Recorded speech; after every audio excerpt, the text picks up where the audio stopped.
You wanted to do it now? Right Honorable Nakadama was here representing the Prime Minister.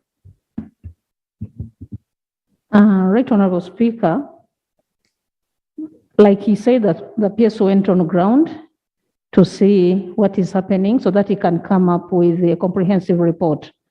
We've not yet received that report, so we are still waiting.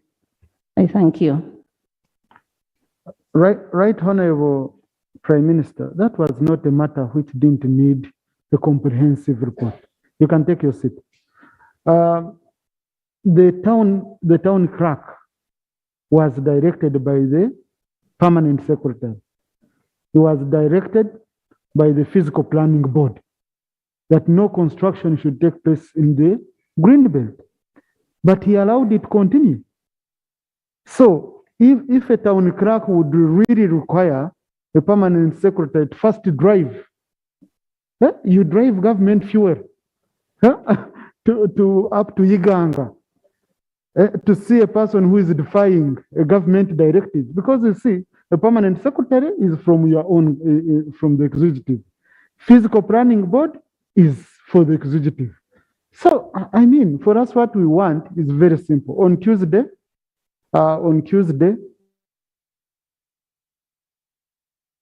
be ready, but the MP has told you they are building day and night, so that I think they claim compensation, whoever it is.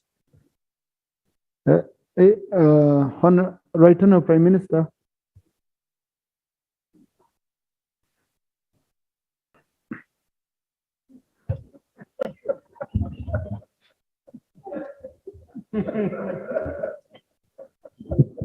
Right Honourable Speaker and colleagues, I want to promise you that between today and tomorrow, I'm going to use my powers as Prime Minister and stop that construction. Thank you, Right Honourable. Thank you. Thank you. Thank you. Honourable colleagues, I've also read in the news, of course, we welcome the President of Mozambique, who is here visiting us. Mozambique contributed a lot to the liberation of this country. But I've read in the news that the Minister of Foreign Affairs was saying that they are negotiating with the government of Mozambique for diplomatic passport holders and I think official passport holders to start traveling between the two countries visa-free. Now, this brings me to an issue where I've received very many calls from many people. And I think even you colleagues and Right Honourable, people coming for visa recommendations. It's very difficult for Ugandan to get a visa to other countries. Our president has been fighting for Pan-Africanism, African integration, giving whatever he can to the rest of the continent. But to get a visa to some of the African countries, we have a minister whom I know was not feeling well, was going to be operated. To get a visa for a caretaker to South Africa was a tug of war. So the moment we keep thinking about ourselves, what about that young man from Chikubo who is going to trade in China? Who is going to trade in South Africa? Who is going to trade somewhere? So it's a very big point of concern currently for us as members of parliament and many ministers. We go to many countries without visas.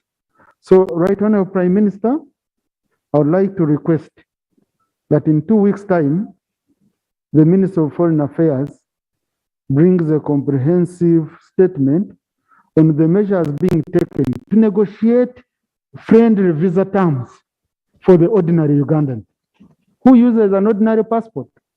Because you have a diplomatic passport, but you will try to take your sick child to a country and you will be denied the visa. So I request that one, so that then we see where we feel this is about negotiating for visa-friendly terms for the ordinary person, for people going to trade in China, to trade in Turkey. I have another and a government official, by the way, going on government business. She applied for a visa to the US to go on government business in December and has been given an appointment December 2021 and has been given an appointment of November 2022. Yes, now you need a whole year appointment to get a visa. And yet those countries, for them, they come here in just a short time. So to me, I feel Uganda, we've made very strong strides as a country that our visa, our passport should be respected, seriously. So let the Minister of Foreign Affairs bring us a comprehensive statement on measures being taken to ensure that Ugandans can easily travel to other countries, like how other citizens easily travel to Uganda. Tomorrow, I've received an information from the sports team that we have a football match, a friendly football match between the UPDF generals and the parliamentary team. Our very own, the CDA generals, and then our own Honorable Lino Singopek will captain the parliamentary team. It's a friendly match to foster relations between the UPDF and us, because we all work for the good of this country. So I urge you colleagues to attend the match at Rugogo, Philip Omondi Stadium at 3 p.m. And I hope Chivumbi can be our striker tomorrow. Yes, I think these are the main issues.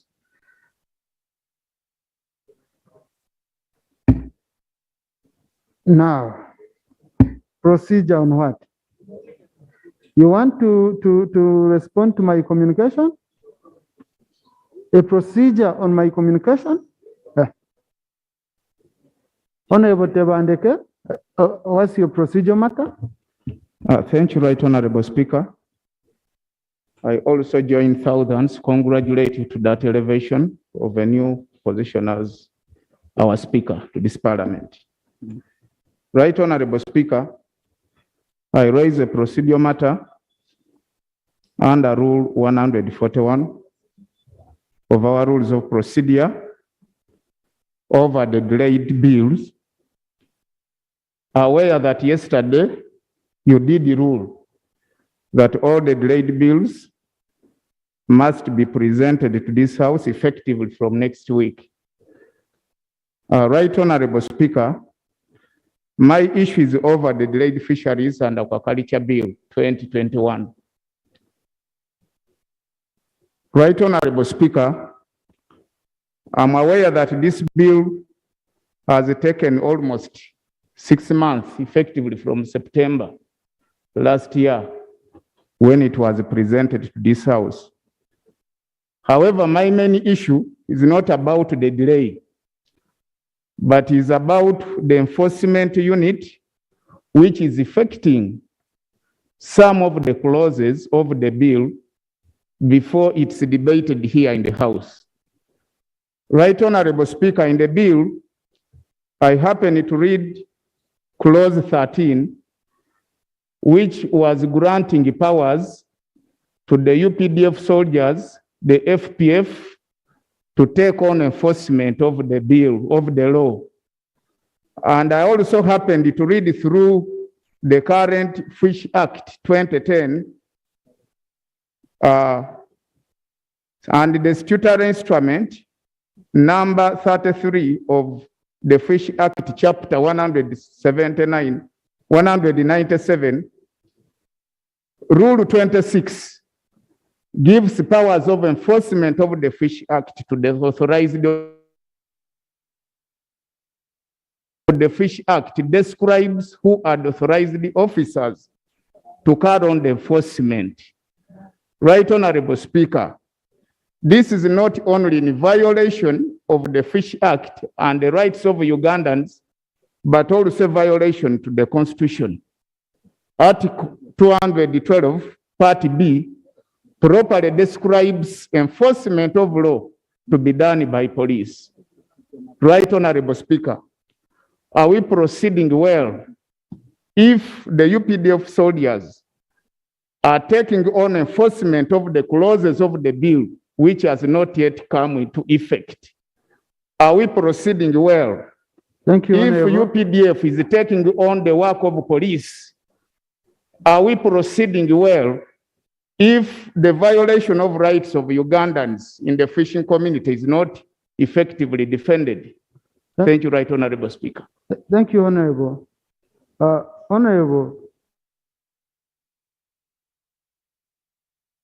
has to do with what is going on here. Acts of the UPDF, whatever they are doing, you could have raised them under other questions. Okay? There are very many opportunities you have of raising issues of national importance.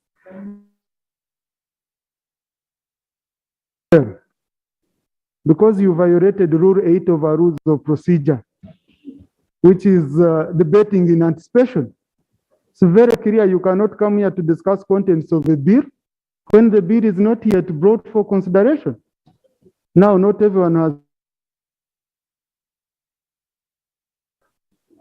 And there is no any problem. Thank you. Honorable Watkins, is it procedure? Speaker. Thank you very much, Mr. Speaker, sir. But Honorable Saropend is not here to translate for the Prime Minister. So, Prime Minister, will you be able to?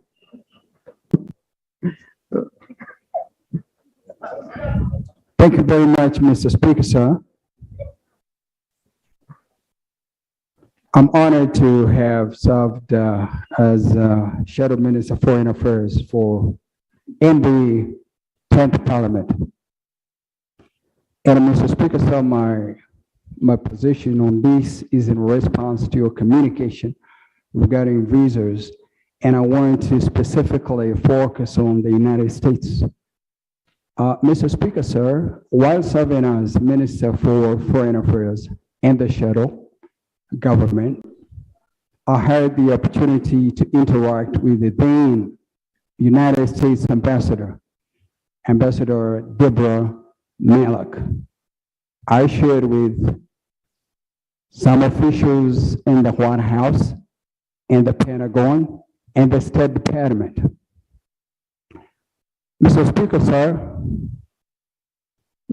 sir, we got a window of opportunity where our citizens, when the United States visas will be offered 10 years of the United States, so that we have 10 years window of visa. And Mr. Speaker, sir, I take this opportunity to inform you that that window is still available. Honorable Watkins. Yes. I have requested the minister to bring a comprehensive statement, okay, which we shall discuss comprehensively. So that statement will have measures being taken to help an ordinary Ugandan travel easily, acquire visas easily. I'm only giving you the opportunity, Mr. Speaker, sir. No, you don't give the Speaker an opportunity, Honorable. Kindly take your seat, please. I've given you an opportunity. You don't need to reciprocate. Please. This matters of national importance. Honorable Fox Odoi. Thank you, Right Honorable Speaker. Right Honorable Speaker, on Wednesday morning and last night, disaster visited the people of West Budama Northeast. Right Honorable Speaker, West Budama Northeast is a county in Tororo district, and it comprises a total of 6 sub-counties. The sub-counties of Sopsop, Paya, Nawire, Kirewa, and Soni. We received very heavy rainfall accompanied with hailstones, strong winds that destroyed several farms, destroyed private houses, and also destroyed institutional buildings, including but not limited to institutions of learning. A primary school at a place called Senda was completely destroyed. The structural integrity of several primary schools, including a primary school called Nyabanja, Katande Primary School, Wikus Primary School, Kainja Primary School, Sopsop Primary School, Paya Primary School, Sere, were thoroughly compromised. Mr. Speaker, I rise to make the following prayers. Number one, that the Right Honorable Prime Minister, here present, responds immediately to the needs of the people of West Budama Northeast. They are now living under trees. Their children will have to go to school under trees, and they will still be expected to compete nationally when the examinations come. And number two, that the government prepares relief packages to alleviate and mitigate the suffering of the people of West Budama Northeast. I am absolutely certain they will not have any harvest for the next season. I so pray, Right Honorable. Right Honorable Prime Minister.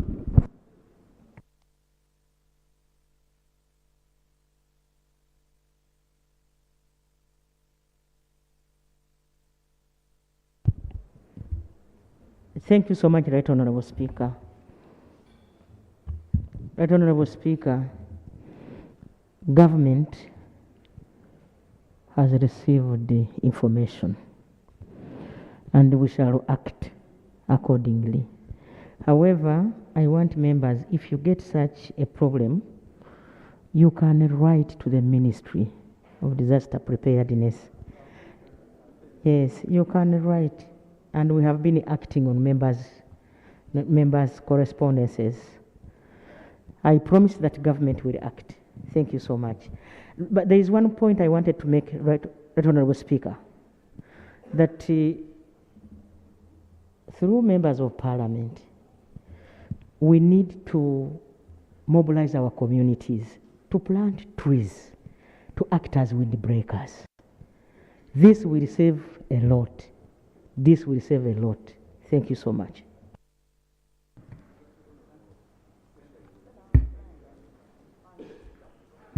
Honorable Kiza Kenneth Nyandoa.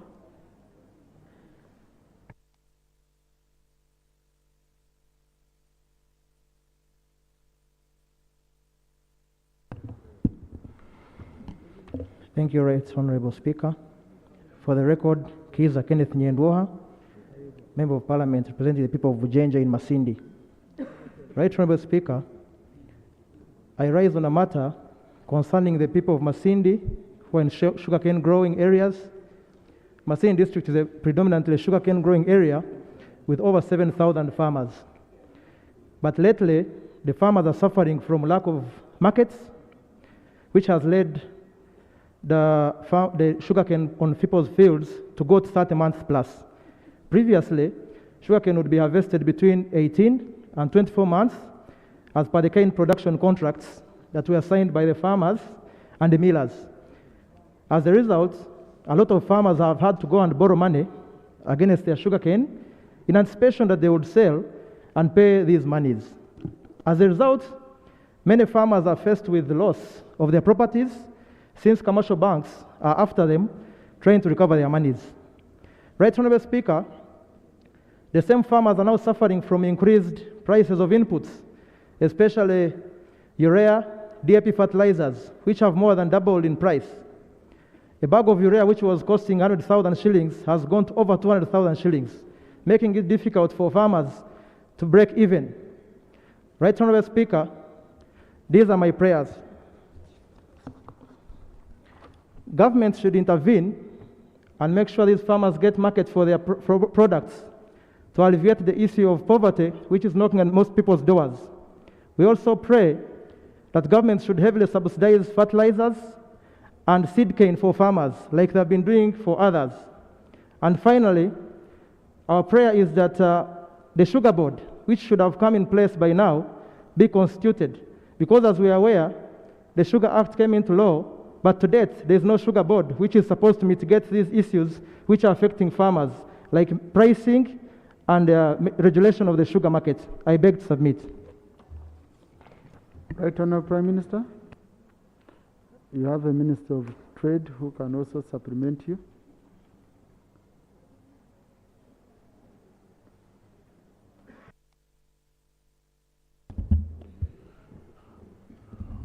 Thank you, Mr. Speaker, and thank you, my colleague, for raising this important issue of sugar production in the country. Mr. Speaker, it is true that has been a lot of sugar being produced in the country, and some of which have not been consumed. And the government is in the process, for example, before I come to the issue of Kinyara and Masindi, in Busoga, we are putting up an extra factory, and money has been put in the budget in Iruka to process it. On the side of Western Uganda, in Masindi in particular, we, as you know, Kinyara Sugar Works has now increased the capacity to do refined sugar. And with the opening of the economy, the demand, we anticipate that the demand is going to increase, and this consumption of sugar will also increase. But the solution to this is putting up more factories, especially refined sugar. And Kinyara Sugar Works has now started producing refined sugar, which has not been the case before. And therefore, it's a temporary, we think it's a temporary situation.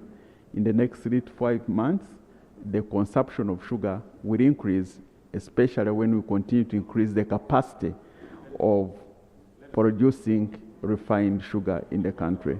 Just a second, these other issues that we have raised, I'll follow up, I'll visit the Masindi and talk to the farmers about some of those issues together with you. Honourable, how much time do you need to give us a feedback here? Because it's not only about one constituency, this affects several constituencies. I could give you a feedback next week. Okay, so Thursday next week? On the plan that we have to resolve these issues. But as I said, Mr. Speaker, the solution is putting up more factories. He's raised another issue of the sugar board.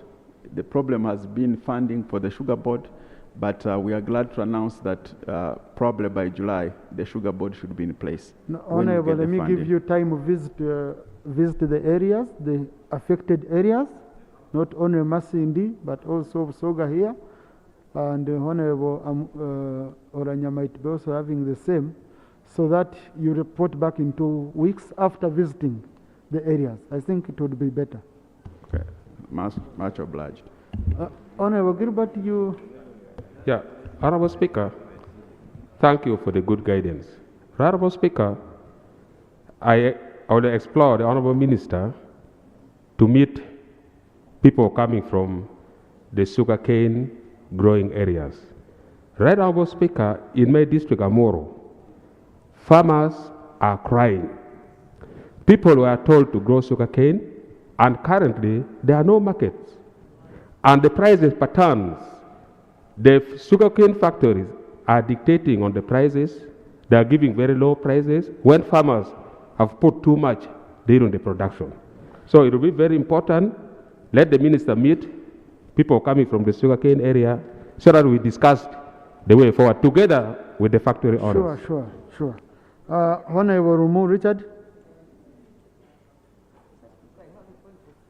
Honourable Numbers, I know you have a point of procedure. Take your seat, I will allow you. I said take your seat, I will allow you. Thank you very much, Right Honourable Speaker. My name is Richard Lumu, Member of Parliament representing Mityana South. Mr. Speaker, I'm raising on a matter of national importance concerning Makerere University main building. Mr. Speaker, main building was gutted by fire on 20th September 2020. The building caved in, and the walls were completely destroyed. The Minister of Education, Honorable Chrysostom Muyingo, appeared in this Parliament to update the Parliament of the condition of the building.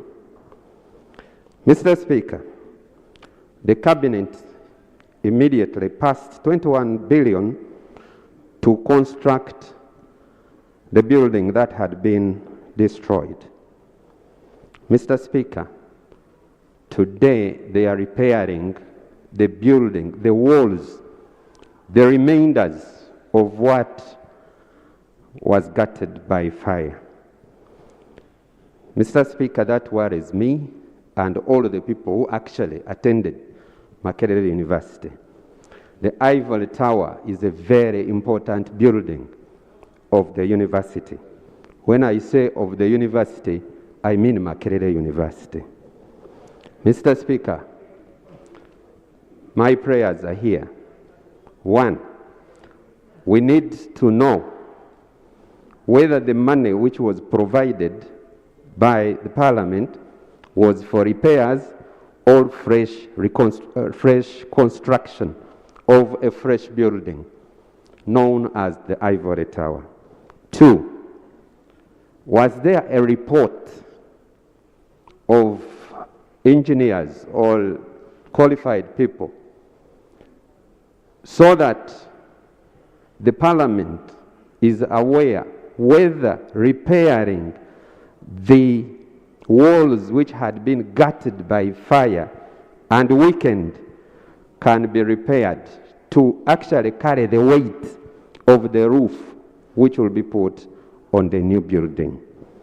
I pray, Honorable Speaker, that this House interests itself in investigating what exactly was recommended by the House. So I pray. Honorable, you're putting me in a tricky corner. You're doubting the decisions of this House because, look, I haven't given you time to. Because, Honorable, a request came from government. It came here.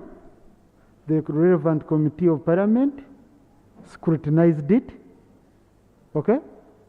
After scrutinizing it, we came here on the floor, basing on the scrutiny that we had done, we made a resolution as a House. Now, what we should be doing as a House is to allow whatever we passed to be implemented, and then we do our oversight role. Yeah, because here, if we are to go beyond that, then you're saying someone needs to show us whether what we passed is being implemented and all that before they could even start. So, colleagues, I think we are, let's know where our powers stop. So I would, but what I will do, okay, I'll ask the Committee on Education to follow up on that matter, to ensure Honorable Sewungu, you're a member of the Committee on Education. I will task the Committee on Education to ensure that the money we passed for that task is well utilized and used for the task it was allocated for. Period. Allow me, Honorable Namboze, I know your issue. Allow me to finish matters of national importance, which I have here. Honorable Barimwezo, Ronald. So the Committee on Education, please. Thank you, Right Honorable Speaker. Right Honorable Speaker, I'm rising on matter of urgent public importance. On the 22nd day of February 2022, a certain gang of goons rounded up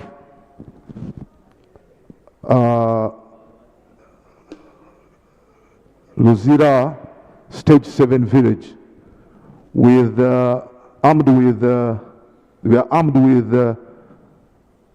pangas, sledgehammers, and pickaxes. These guns started demolishing people's homes. When the people heard, they came out and fought back. This team ran away. The goons ran away. And they did all these acts in the face of a security camera. Right Honorable Speaker, I was called at 2 a.m. I swung into action. By the time I reached, police hadn't arrived. So I called police, and eventually police came after 45 minutes. Right Honorable Speaker, I found that when the houses had been partially demolished. In the morning, I called the Minister of Lands,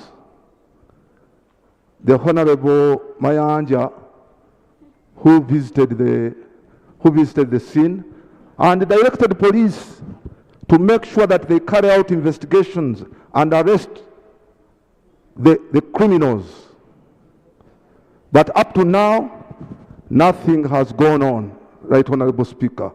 Right Honorable Speaker, just last Saturday, 2 months after, the same group came back, this time a little serious, armed with petrol in jerrycans, sledgehammers, and pickaxes. They started demolishing and pouring petrol around the houses. When the people heard, they alarmed, and these thugs took off. Right Honorable Speaker, my people are living under uncertainty. They are living under fear for their lives. And police has a mandate to secure the people and their property. I want to know from the Minister of Internal Affairs what he is doing to ensure security for my people. I beg to submit. And also know what they are doing to make sure that they arrest the culprits. Thank you. Right Honorable Prime Minister, you can see goons are terrorizing people. It's a very serious matter. Honorable Rogers, Honorable Engineer Barimwezo is concerned. Right Honorable Speaker and Honorable colleagues, I have taken note of my brother's concern. I am going to direct the Minister of Internal Affairs to go on site and investigate and make sure that these goons are put to book, arrested and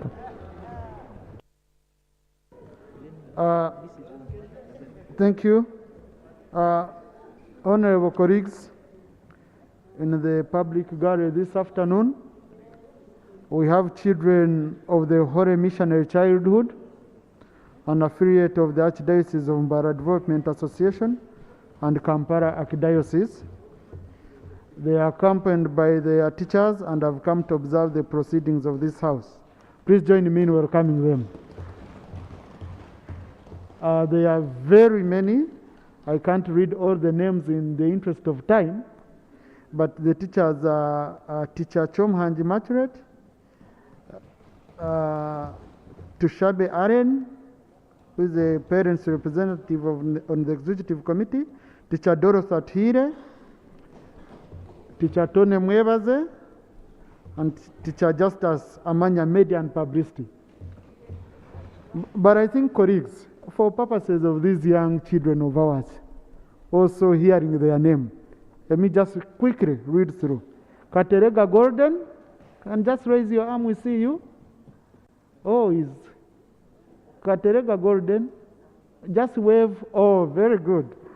Maria Nansoko, Beine Jean Carl, John Michael, Monica Katerega, Bron Nganzi, Alton Scrivia, Bryce Eli, Matthias Harvey, Ainemkama Leona Pauline, Henrietta Anna Maria, Daniela Agumenitwe, Helena Immaculate, Joseph Hasson, Noera Rinda Sima, Beyonda Nigan, Manzi Ryan Mwesigwa, Nikoro Mrunji Mwesigwa, Barunji Taira Mary, Musime Bruno, Ampe Jonathan, Davina Maria Bijira, Mwebembe Samuel, Harriet Mwebazi, and Elvis Atwini.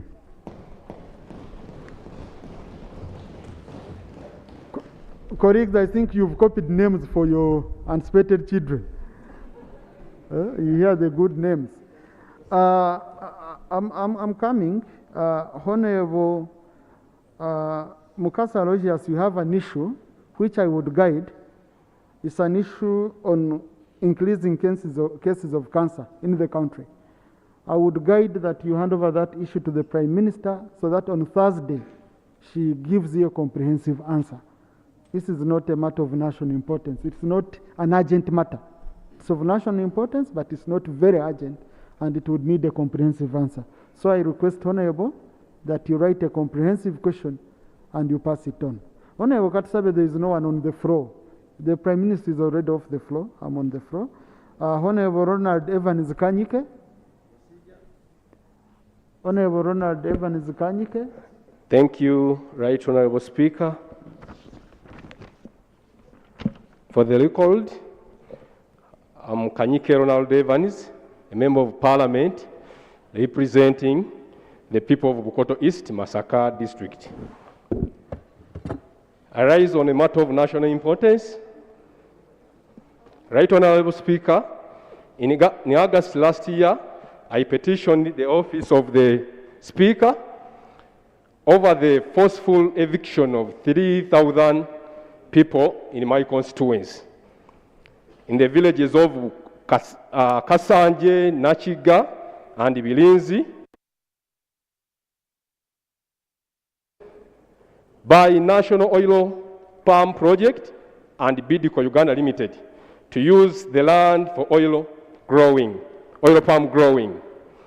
The distributed land is in question is comprised in a free register volume of block 271, and it is registered in the names of Juma Mugunga, Fabiano Matovu, and Robert Chizindo as administrators of the estate.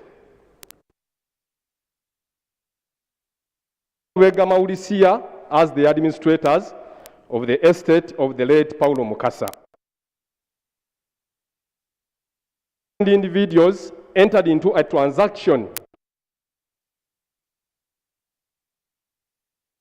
limited to use the land for extending the oil palm project in my area. Right Honorable Speaker, this was, however, done without consulting and considering the Bibanja holders, most of whom are bona fide occupants, despite having their homestead on the same land and using it for agriculture and rearing cattle, respectively. Right Honorable Speaker, through a directive to the Minister of Lands, Housing and Urban Development, Honorable Judith Nabakoba,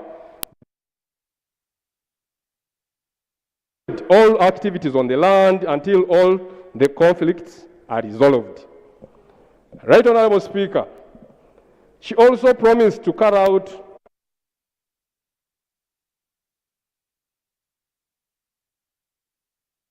registered as a freehold in the names of the 4 individuals. Secondly, to ensure justice and fairness for my residents who are undergoing a she also However, up to now, there is no comprehensive report, and the investigation which was carried, they did not show any investigation which was carried by the investigation officers which were directed by the minister. That notwithstanding a memorandum of understanding. Honorable, mention your prayers. Prayers. Yes. Prayers. Thank you, Right Honorable. There was an agreement, as I'm summarizing. There was an agreement, that was a memorandum of understanding which was reached between the lawyers of the landlords and the Bibanja holders, agreed on 700 acres of land to be distributed among the residents.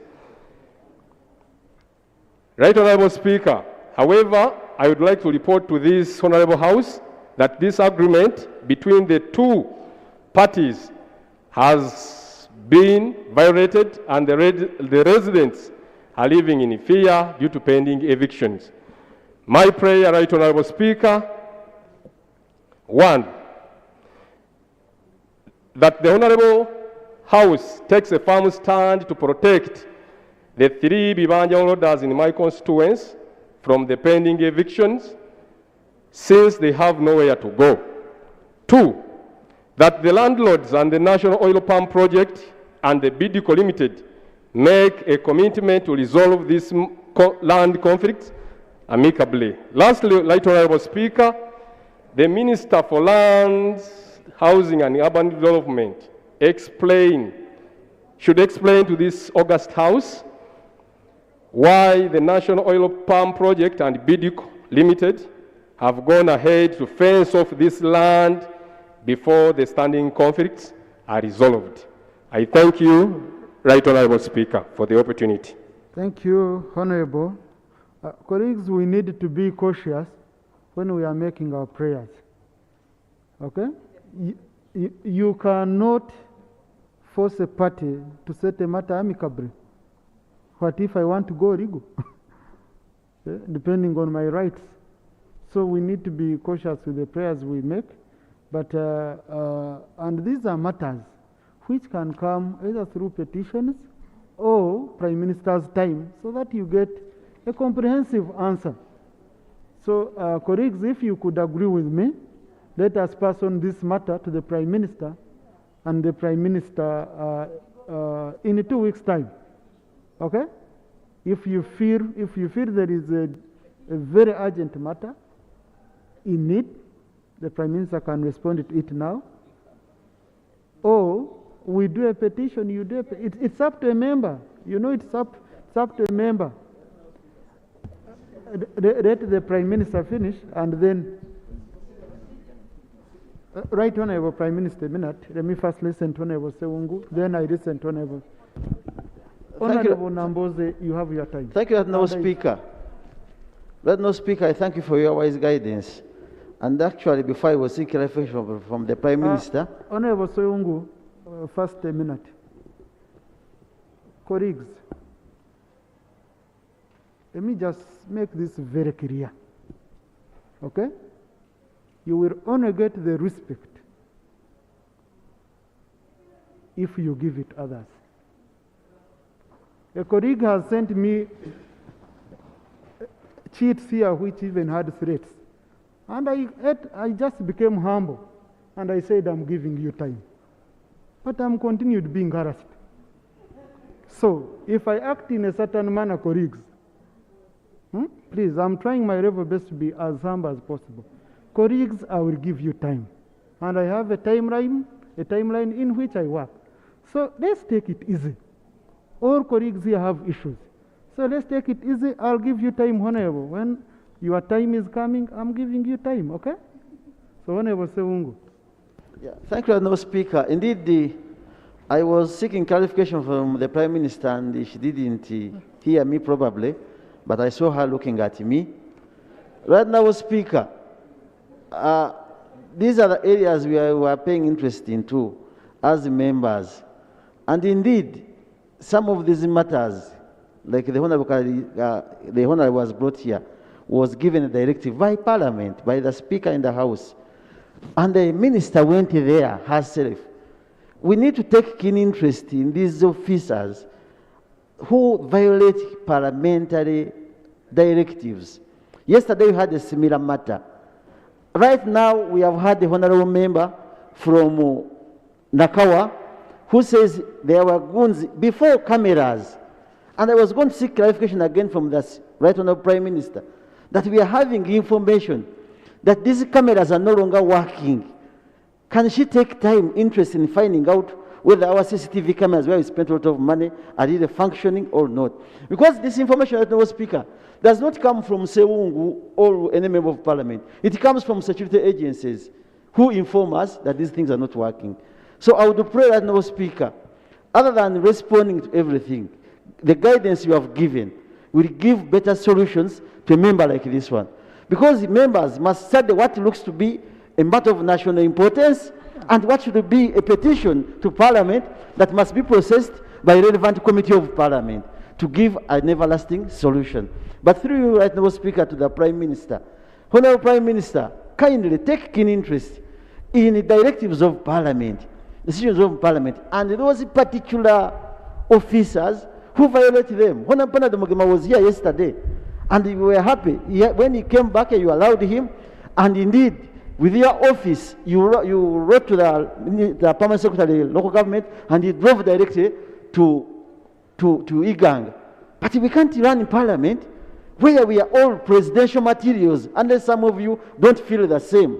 So, and then we find people giving instructions from here, directives. You go to committees of Parliament, you invite people as witnesses, they refuse to enter appearance. And the committee goes on. When they bring reports here, Mr. Speaker, we shall challenge them, and it will be a challenge to Parliament. Thank you, Honourable Speaker. Your concern is really well noted. Honourable Nanda, you wanted to add on that? Yeah, Mr. Speaker. Colleagues, at 4 p.m. exactly, we have Prime Minister's time, and I have 2 matters to handle before then. So we have to work within time. At 4:45, I will be adjourning this House. Mr. Speaker, I think you are the most generous speaker I've come across. Yeah, yes, Mr. Speaker,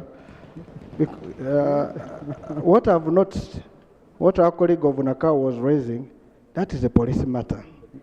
And he's bringing here to the House because you would have advised him in your office that to go and see what? Police. What my colleague has raised here is a petition. And the reason we are not working on it, because if it was a petition, it would have accessed the order paper. And that would be the best. Mr. Speaker, one of the things why we're wasting time, we're going to even hear matters of national importance where a man and a woman have fought, and we will not do our work. I want to beg you, Mr. Speaker, when people come to your office, the generosity should end. Tell them, police, make a petition, we come. In fact, this petition he has raised, if I was the Prime Minister, it was just another normal question coming up. But if it is on the order paper, you would direct a committee either to look at it or direct the minister that go and handle. In black and what? And white. This which he has just spoken is only answered. What time does Honorable Right Honorable Nabanja have to go and extract an answer? Mr. Speaker, don't waste a lot of your energy and waste the energy also of Parliament by entertaining each and everything as a matter of national importance. There are so many institutions which can handle these things. So, Mr. Speaker, the reason why you will see members losing interest in the Parliament is because you take 2 hours on matters of national importance, yet we have very fundamental issues to deal with in this House. So, Mr. Speaker, I beg you to act as Speaker. Thank you, Honorable Nandala. And I'm happy this has come from a member. Reason being, really colleagues, I've talked to colleagues, but they don't want to listen. And today, I referred around over 12 matters where I was guiding colleagues. But there are colleagues who insist, and they tell you, no, it's a matter of just urgency. For example, the one for Honorable Ronald Zikanyike, I was told that it's eviction of residents in Bukakata sub-county. They are being evicted. So you feel it's a matter that is very urgent. But when a colleague reaches here, now you find it's a wider matter where I cannot, you know. So colleagues, you're not only wasting my time, you're also wasting yours. But also the Prime Minister will stand here, answer you, and you don't get value for your people. Now, you've spoken on TV, people have seen you. Most of us, we record that component and we send, I raised the matter. But you don't mind what was the response. So, colleagues, on this one, since now it has come from you, you will allow me to be more tougher. You will allow me to be more tougher. Prime Minister says she wants to give a small clarification on cameras, but the rest of the matter, let us push it to the Prime Minister for Prime Minister's time, or if you want, you can make it a petition. It's up to you. I want to thank you, Right Honorable Speaker, and colleagues, Honorable Nandara. Allow me to inform you colleagues that our cameras are functional. They are functional. Let me give you an example. We arrested those goons who wanted to kill my brother here, my judge, the Honorable Katumba, using the cameras. Our cameras are working very well. Yes, if you want to know, you commit an offense behind the cameras and you see whether you shall not arrest you. So, thank you, Right Honorable Speaker. Thank you so much. Thank you. Honorable Namboze.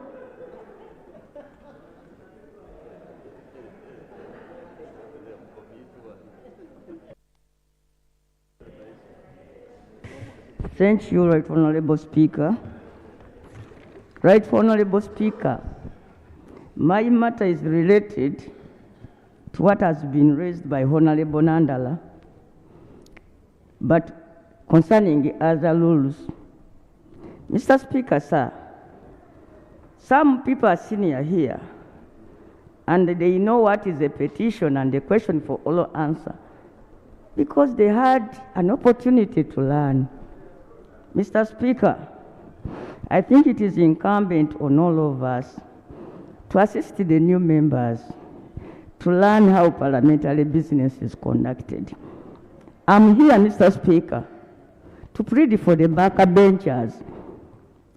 And I know you listen to us because it is up to recently that you changed the seat to the front bench. Mr. Speaker, I refer to Rule 26. That gives us an opportunity to raise questions in writing, deposit them at the clerk's office, and wait for the answer. According to our rules, Mr. Speaker, the ministers should come and answer those questions within 2 weeks. But, Mr. Speaker, I've written several questions, and they have not been answered as per the rules.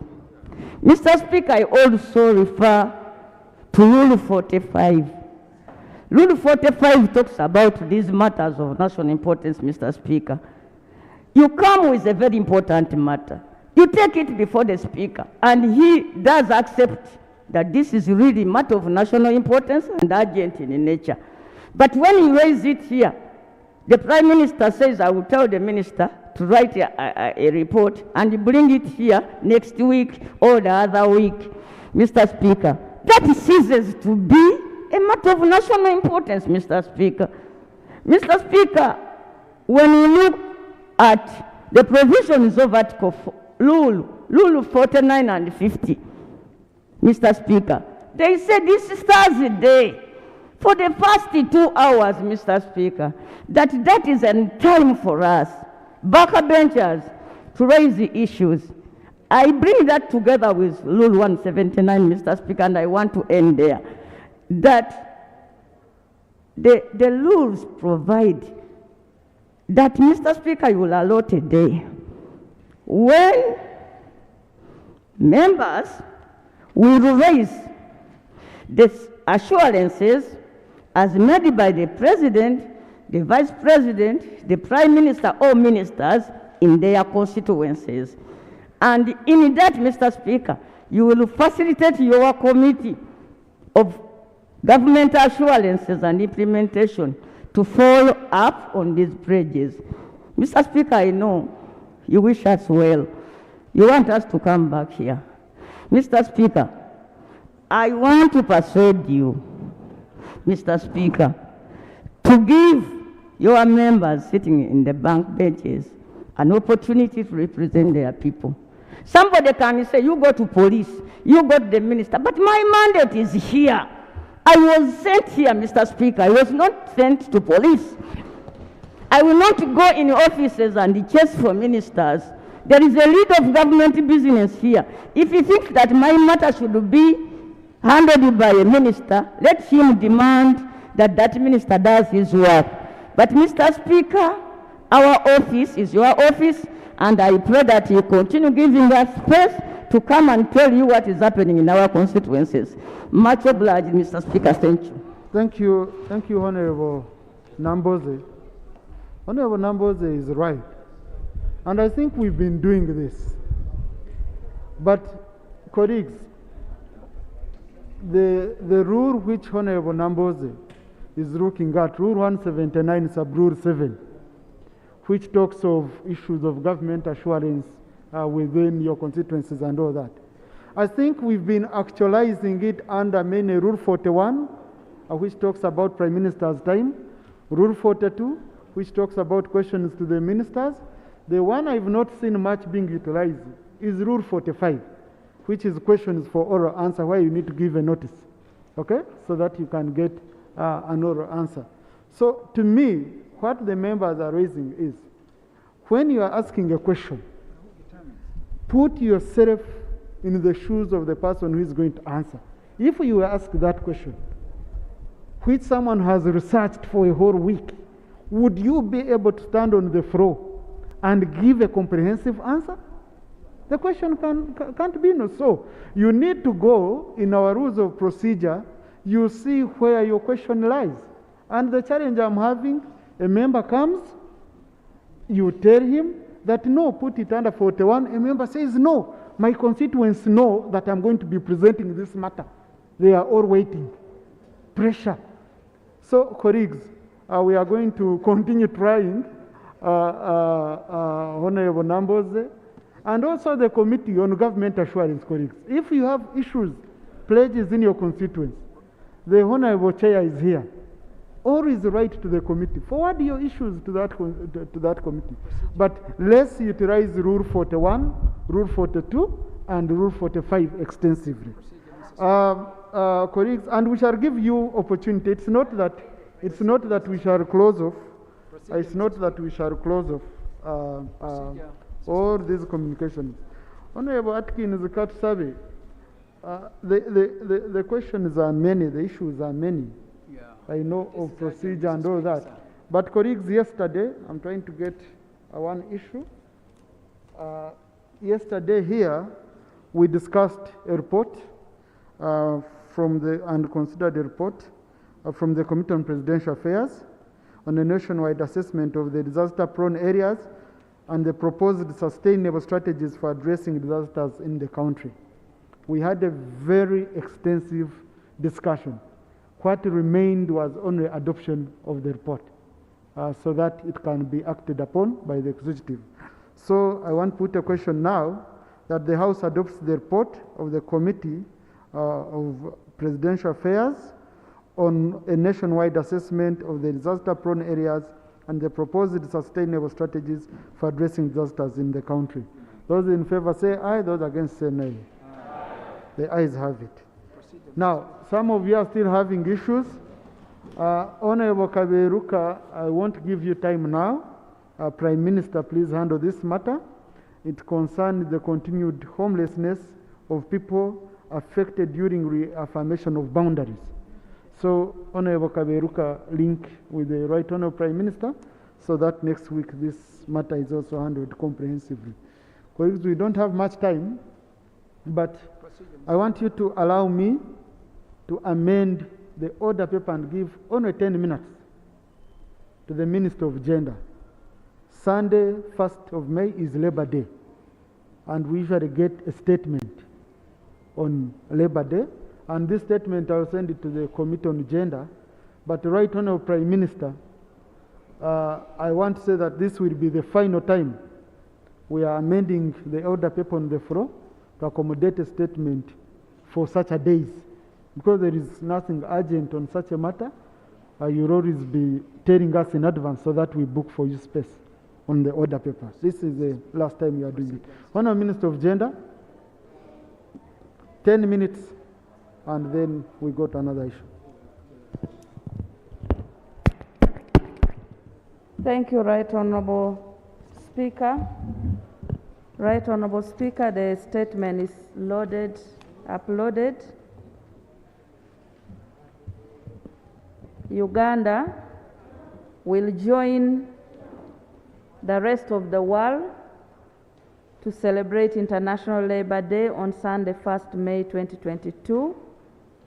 This day is commemorated in appreciation of the contribution of workers to national development and helps in raising national and international consciousness on the importance of promoting and protecting the rights of workers.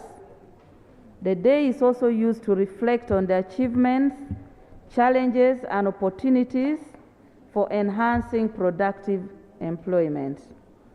This year's celebration theme is mitigating the impact of COVID-19, enhancing productive employment for improved livelihoods through parish development model. Right Honourable Speaker and members, the choice of this theme is strategic in raising national consciousness on the relevance of parish development model as a mechanism for promoting productive employment. This House will note that while the government has made significant success in reducing extreme poverty, creating employment, and improving the standard of living of most Ugandans, unemployment and underemployment remain a big challenge. About 39% of Ugandans' households are largely involved in subsistence agriculture and mainly operating outside the money economy.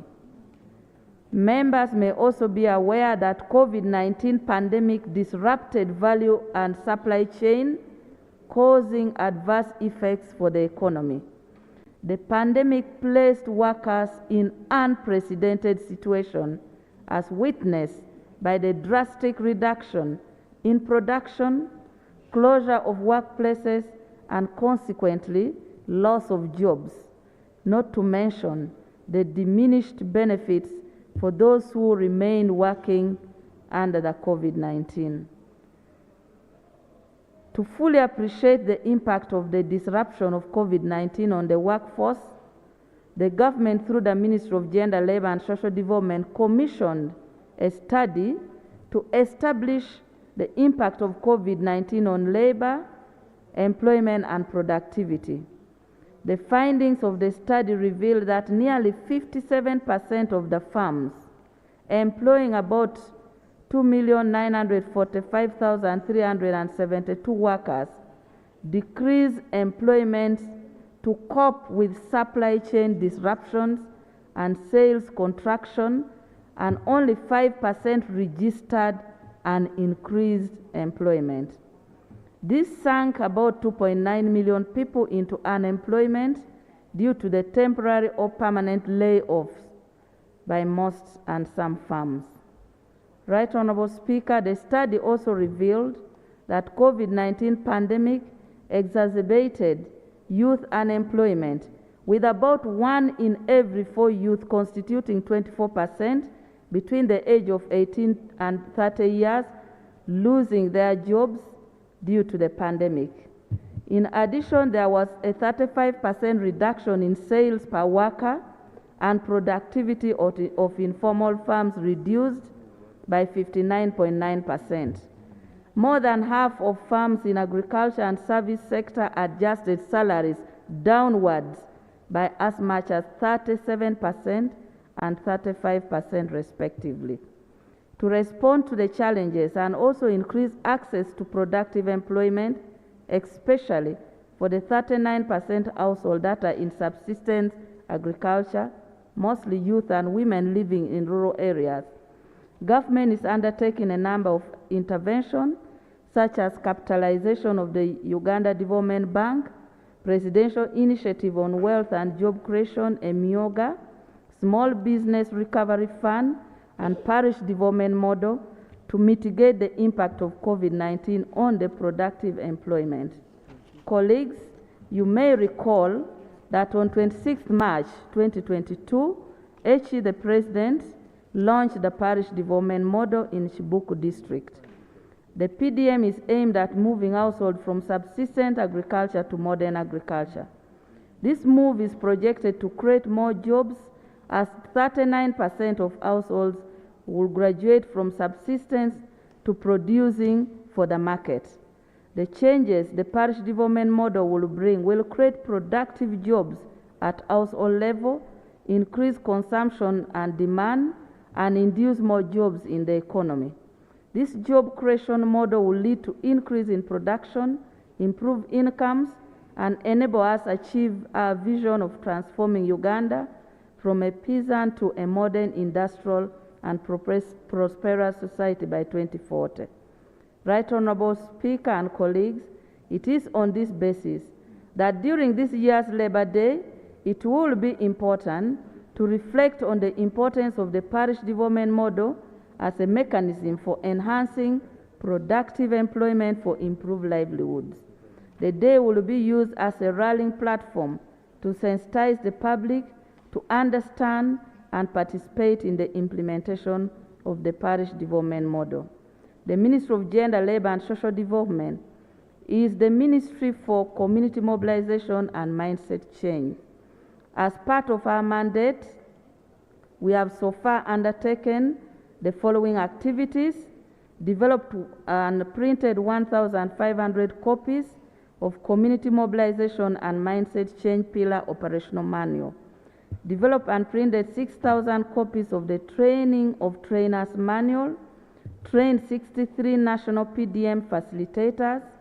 These are specialists in their areas to support the rollout of training activities across the country, trained 885 district, city, municipal council trainer of trainees, which comprise of the district community development officers, the district planner, communication officer, district production officer, and the officers in charge of extension. We have sensitized 16 gazetted cultural institutions and religious institutions on parish development model, undertaken talk shows, and trained 775 lower local government staff, that are parish chiefs, the CDOs, extension workers, sub-county chiefs, and Operation Wealth Creation coordinators from the districts of Budaka, Chibuku, Butebo, Palisa, and Butaleja. And Right Honorable Speaker, we are ready for the sensitization for members of Parliament, together with the Ministry of Local Government. Anytime that we are able to have members of Parliament free on a Friday, probably in Kololo, I've already written that letter. Honorable members, in addition, the ministry is also implementing other programs that feed into the 7 pillars of PDM: the Green Jobs and Fair Labor Market Program, a constituency-based intervention that focuses on provision of business toolkits, equipment, and green technology for Juakali business groups; the National Apprenticeship and Graduate Volunteer Scheme, which targets both unemployed and underemployed graduates and uneducated youth between ages of 16 to 35 years, with work-based learning opportunities for practical skills. The project is currently being piloted, but we will roll it out to the other parts of the country. We also have Uganda Green Incubation Program, and the project is currently housed in Kampiringisa in Pigi District. It promotes climate-smart integrated organic production skilling to peri-urban and rural community youth, women, and persons with disability. It also promotes business skills development and behavioral change of the youth and juveniles who are in conflict with the laws. Right Honorable Speaker, under normal circumstance, the venue of national celebration is selected on a rotational basis, and each city, district, and municipality is eligible to host the celebration. However, due to COVID-19 containment measures imposed to prevent and control the spread of pandemic, this year's celebration will be held at Kololo Ceremonial Grounds and will be presided over by His Excellency the President of the Republic of Uganda, General Yoweri Kaguta Museveni. Right Honorable Speaker and members, as I conclude, I would like to ask members to join me in thanking the #1 frontliner during this COVID-19. I think we managed to contain the COVID-19 because of the efforts and the work of His Excellency the President, General Yoweri Kaguta Museveni. His leadership that he has continued to steer us in this difficult moment. I also thank you, colleagues, because you are also workers and you have equally, Right Honorable Speaker, steered this country and members of Parliament in the right direction. I thank you all, and I request that this vigor that we have undertaken in this period and the collective vision and mission that we have moved together, we extend it to support the parish development model through appropriation and mobilization in our constituency, so that we are able to generate jobs and stimulate the economy under the parish development model. I want to thank you, Right Honorable, and wish all of you a happy Labor Day. Thank you, Honorable Minister. Colleagues, I'm going by my schedule. I'm referring this statement to the Committee on Gender for consideration of the issues that are in during this process of budgeting, but also if there are issues which you feel that are not very clear. These are some of the issues we can bring out on the floor anytime. So I'm referring the statement to the committee. Next item. Next item. Item number 3, motion for adoption of the reports of the Committee of Gender, Labour and Social Development on gender-based violence in the districts of Moroto, Amdat, Kapchorwa, Queen, Tororo, and Jinja. Chair, I'm giving you 15 minutes so that we can have time for debate, and then Prime Minister's time. But what is going to happen, clerk, do capture the whole content of the report in the Hansard, so that whoever will be reading the Hansard in future was able to follow what we are debating. Otherwise, this report has been uploaded on the system. I don't think members were coming to read from the house. As you read, that's when they are reading. We should have read earlier on. 15 minutes. Much, Right Honorable Speaker. I would like to join Parliament and the people of Uganda to congratulate you upon being our Deputy Speaker. Congratulations, Right Honorable Speaker. Right Honorable Speaker, I have a report of the Committee on Gender, Labour and Social Development on gender-based violence in the districts of Moroto, Amudat, Kapchorwa, Queen, Tororo, and Jinja. Right Honorable Speaker, we considered this report motivated by the Uganda Crime Report 2020 that was released in 2021, which cited that the gender-based violence was the highest crime of that year, and that the districts of the eastern and the northeastern had a higher prevalence of gender-based violence. So we went to establish the push factors so that we can bring appropriate recommendations to this Honorable House. Right Honorable Speaker, allow me to lay the minutes and the report as processed by the committee. I beg to lay. Right Honorable Speaker, I would like to draw attention of the honorable members to page 2, where we are looking at the regions of Sebei and Karamoja, which were very critical in regard to the report on GBV, and that they had the highest incidence of GBV in the country as reported by the police crime report. Chair, allow me to take members to page 7, because the rest are the provisions of the law and international obligations around gender-based violence, and to cite that the committee observed that while policy and legal framework is fairly solid, a number of shortcomings still exist within the law and its implementation. And therefore, Chair, the failure to implement the laws became a big setback, and the failure to popularize these laws through translations and sensitization and mindset change through various media also jeopardized the drive to eliminate gender-based violence and the interventions. So we come with recommendations on page 8. The committee recommends that 1, government should put in place measures to translate and implement all existing laws on gender-based violence and popularize them through existing structures such as women councils and the other statutory councils. 2, the Domestic Violence Act be amended to provide for a gender impact assessment before commencement for all government projects, and an obligation for the state to provide shelters for the legal representation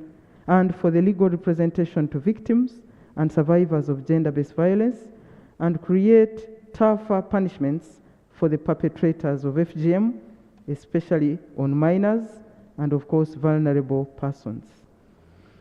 Chair, while the development partners have made a lot of interventions in providing the gender-based violence shelters, the committee discovered that these were just reception centers. Otherwise, we expect the gender-based violence shelters to provide rescue, rehabilitation, and resettlement to either back to their origin or resettlement by providing a future or a transition into the service sector. And so these reception centers that have been established by development partners can only hold the victims or survivors for 2 or 3 days, and then they advise them to go back to their tormentors without even solving any of the issues that drove them into this gender-based violence. And our recommendation is that the committee recommends that the Ministry of Gender, Labour and Social Development takes up the lead in all efforts to address gender-based violence and plan and budget for all interventions and coordinate and monitor all state and non-state actors in the gender-based violence shelters. The shelters for victims and survivors of and people at risk of GBV.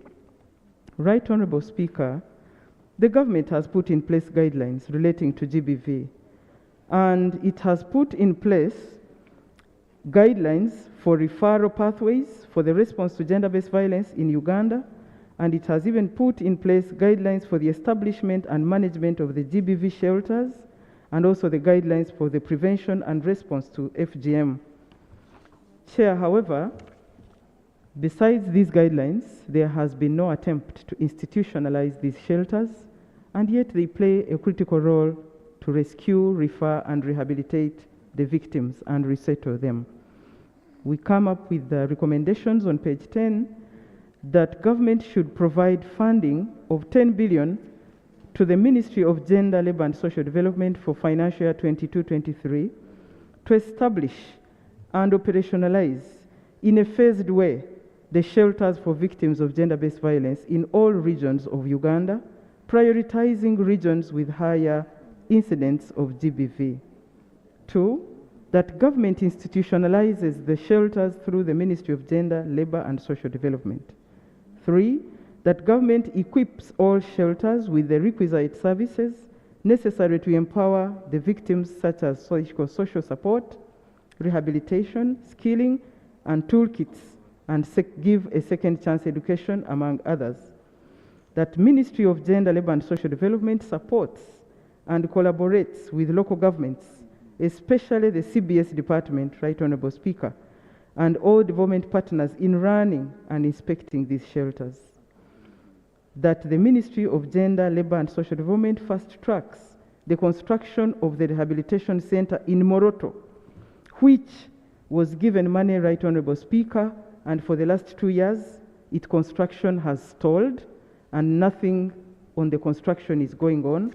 And the communities in Moroto are asking themselves what happened. So we request that the ministry follows up on this so that the shelter in Moroto is complete. Inadequate social services as an aggravating factor for GBV. There is limited access to education.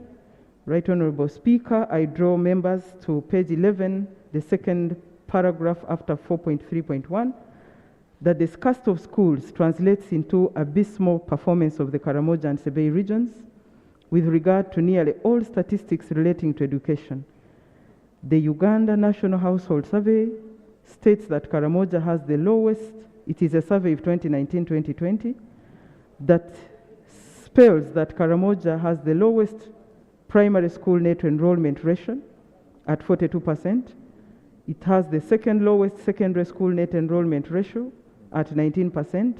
It has the lowest adult literacy rate at 25%, and the highest proportion of people with no formal schooling at 65%.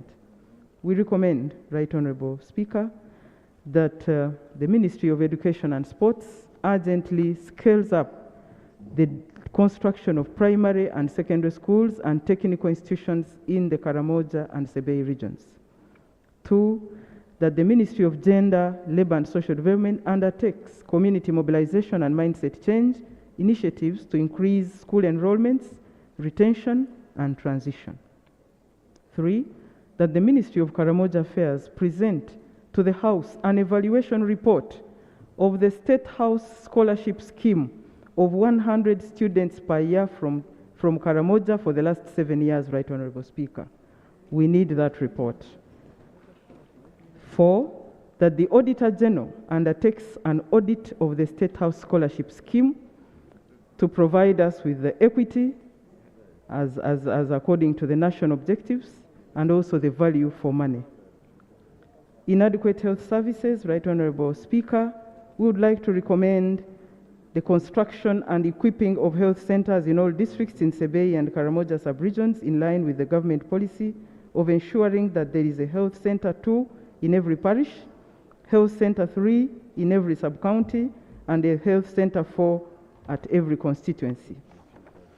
2, that government trains all health workers in the clinical management of victims of sexual violence. Limited access to ICT services, Right Honorable Speaker.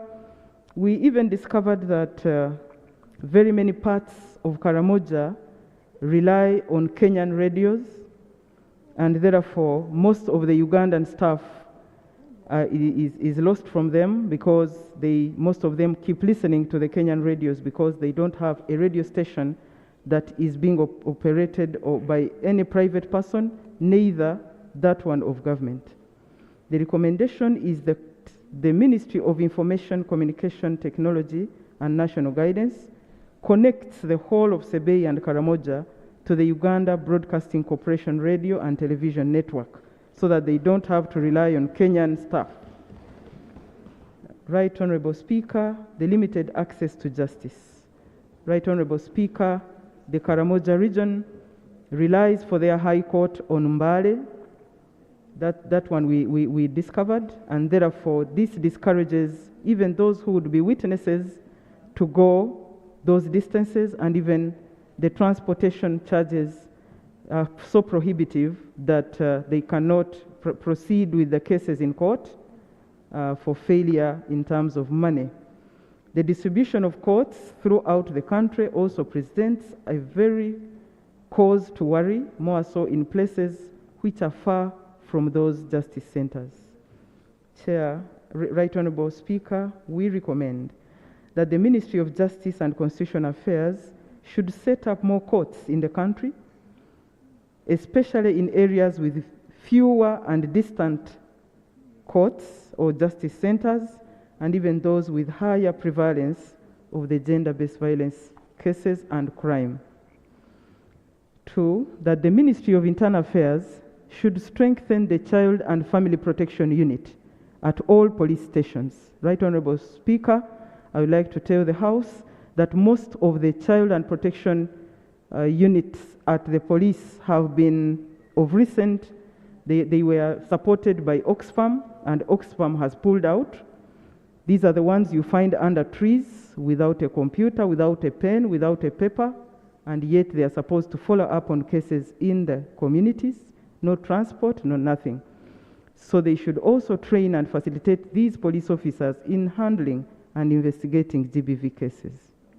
3, the Ministry of Local Government should finance and induct the local council executives from Council 1, where the vice chairperson of local Council 1 is expected to be the one in charge of child and family protection, on their roles and responsibilities regarding family and child protection. Cross-border FGM. Right Honorable Speaker, we are all aware that the children of Uganda are now being trafficked to the neighboring countries, more especially Kenya and Congo, and so we would like to recommend that the government of Uganda engages the government of Kenya, where in September very many girls were repatriated, brought back from the Kenyan streets, and we found some of them at Koblin.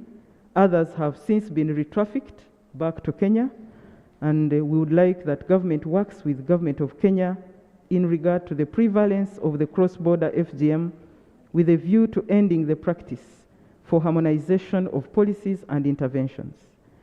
2, that the heads of state of the East African partner states should assent to the East African Community Prohibition of Female Genital Mutilation Bill 2016 and the EAC Anti-Trafficking in Persons Bill 2016.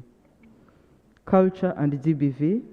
Right Honorable Speaker, the committee recommends in regard to culture, because some of the push factors have a very great connotation on the cultures, and we recommend that government engages all cultural and other leaders in the fight against GBV and work with them to have alternative rites of passage, and of course having appropriate cultural activities. The impact of COVID-19 on GBV was another push factor. Right Honorable Speaker, the Minister has already alluded to that fact, that it distracted so many businesses, enterprises, and engagements. And we equally cited that there was a restriction on movement, and women went to traditional birth attendants for their births, and the traditional birth attendants would do the FGM when they were carrying out these deliveries to the women who they found having not carried out this FGM. And of course, even the moment partners had a drop in funding, so they could not follow up on these cases. I'm concluding, Chair. Our recommendation is that the government should increase funding for Ministry of Gender, Labour and Social Development to address gender-based violence appropriately. Integration of economic empowerment in the fight against GBV.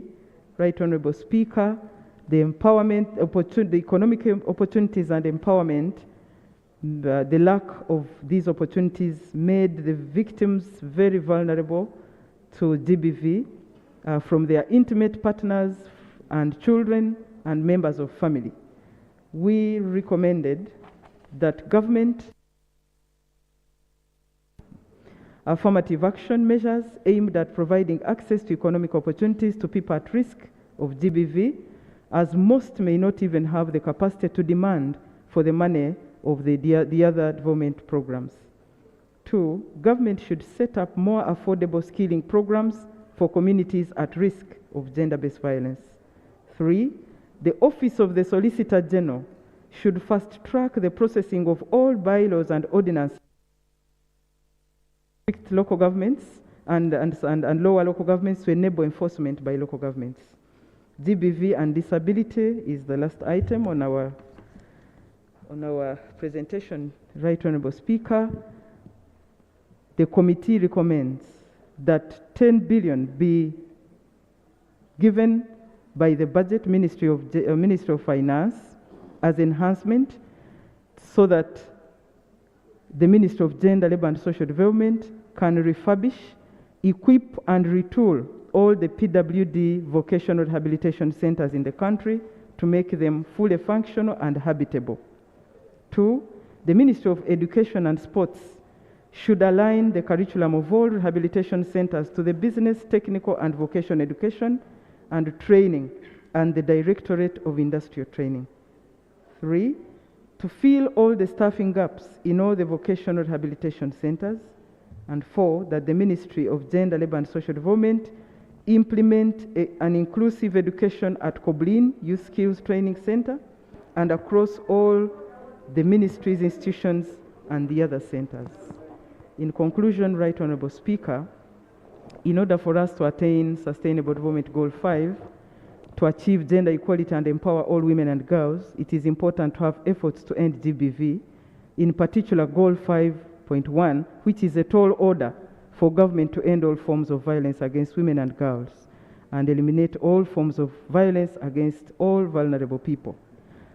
So in conclusion, it is critical to view GBV as a human rights issue and appreciate that as long as it takes place, human rights of men and women and children are being impeded. It is important that government reports to Parliament on the state of human rights the very same way they do to the United Nations. Right Honorable Speaker, government reports to the United Nations about the status of human rights, and they don't report to this Honorable House. In the same breath, the Ministry of Gender, Labour and Social Development should popularize the 16 days of activism against GBV to bring more people on board to fight the vice of gender-based violence, and of course for community involvement and collaboration right from the household. Right Honorable Speaker and honorable members, I beg to move that this report be adopted by this House.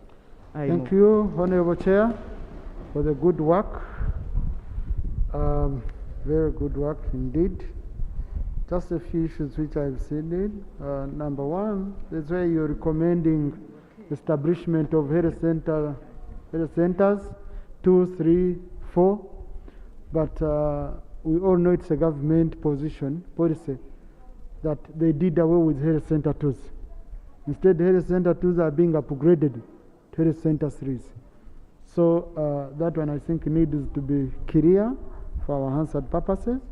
And then also the Committee on National Economy, I need you to do for us a study and report back in 2 weeks' time on the implementation of the loan for provision of health services to Karamoja sub-region, which was passed by the 10th Parliament. I remember I was on that Committee of National Economy when we processed it, a 20 million euro loan. So we need to know the progress of that project, because whenever we are hearing about Karamoja, as if health services are still doing badly, and yet we passed that very, very important loan. So we want to know from the Italian government, we want to know how the progress is. Our colleagues, you've heard the report the chair has presented. We are going to debate this for 30 minutes, and the debate begins now. I'm starting from this side, after I will come this side. And I'll start, of course, with Uopa, the chairperson of women. Yes, that's the only way you can do it. I don't know. Thank you very much, Chair. I want to thank you for this opportunity, and I thank the committee for their report. Right Honorable Speaker, it's extremely unfortunate that despite enacting the relevant laws, like the Domestic Violence Act, the Anti-Female Genital Mutilation Act, the issue of gender violence continues, and our girls and women continue to face the female or genital mutilation. Right Honorable Speaker, we have to interest ourselves on the causes of this violence. In my view, I have noted, Right Honorable Speaker, that when you get to the countryside, most of the men have abandoned their role as the head of the family. The women are actually taking care of the families. And because of this hopelessness, this hopeless state in which they are in, the man comes home but still expects the woman to provide all the food when he has put nothing on the table. We must both work to ensure that the family that we have is well fed, the children are going to school, but not to leave the role of taking care of the family on the shoulders and the head of the woman. And this is why we are seeing this violence actually continuing. And in some cases, as reported, we have seen women now, the ones actually battering the men, because the little money they get, they drink. They go home drunk. When you're drunk, you are helpless. You are helpless, Right Honorable Speaker. The issue of alcoholism amongst our people at the grassroots, where you go to the trading centers, most of you, when you go back to your constituencies, by 9, 10, instead of the men being in the gardens or working, they are in the trading centers drinking. So, Right Honorable Speaker, we are coming with the alcohol control bill. I hope we shall have it worked on, but also secondly, Right Honorable Speaker, we need to deal with the challenges. Where is the problem?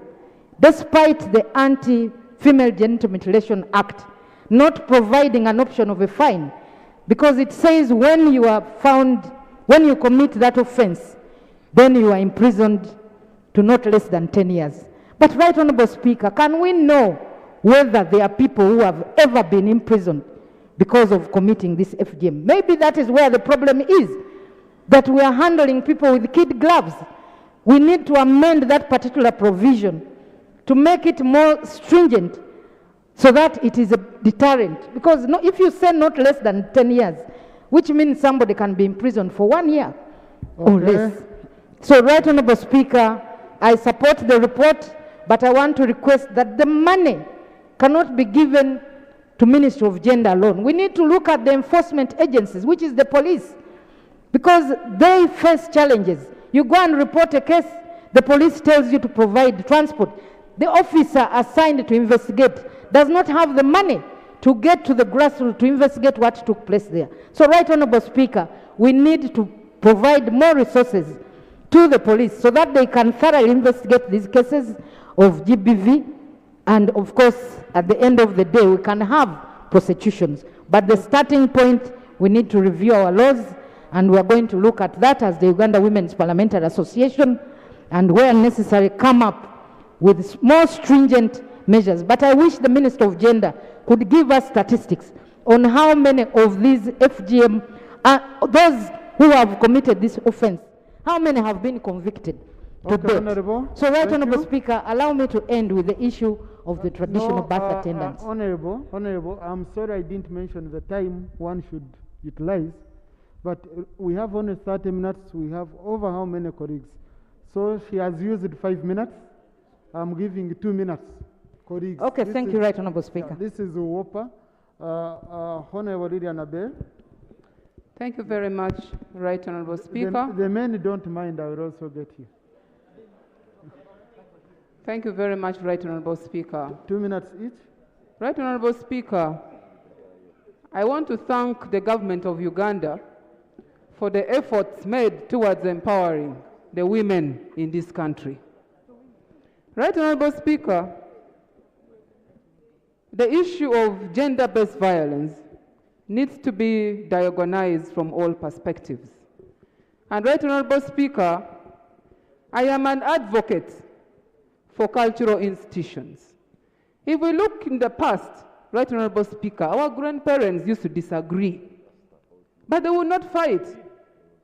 Right Honorable Speaker, it is important that government looks into empowering the cultural institutions to deal with the mindset transformation and also empower them to address some of these issues at a local level. In Acholi, where I come from, our way of handling cases those days were very simple and was very practical. Today, a woman is beaten, and that woman goes and reports the case in the police. And when the husband is arrested, that woman will be cursed, and she will never find peace.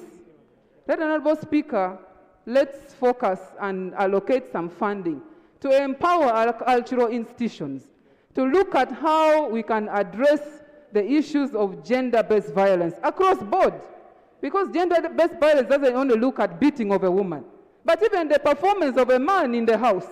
That is also violence, which is very quiet, that people don't talk about.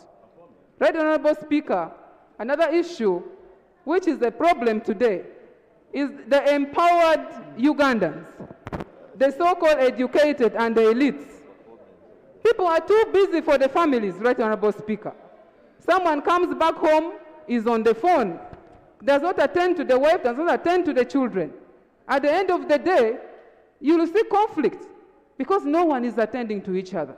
This is a time that we need the Ministry of Gender to keep on advocating for people to take family issues very seriously. Achen Docas.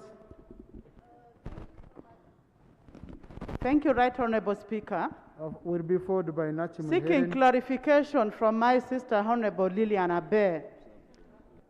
This is going to record and in the Hansard that if we say that performance of men in the household is a form of gender-based violence, I don't know what we are talking about unless she clarifies. To the best of what I know, globally, but also in the country, we have 6 main forms or types of gender-based violence. And I have not come across what is called performance of men unless you explain what it is. Otherwise, we have rape, we have things like physical assault, sexual assault, including things like early marriage, psychological violence, and there are 6. That is what is globally known. I thank you. Thank you, colleagues. I'm suspending this debate for 45 minutes. According to our rules, Rule 41 is Prime Minister's time at exactly 4 for 45 minutes. Thank you. So, Right Honourable Prime Minister, and then after, we shall resume with the debate. It's Prime Minister's time now.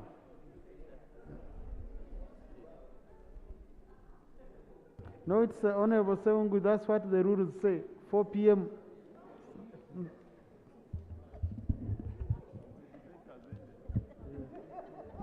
Thank you so much, Right Honorable Speaker.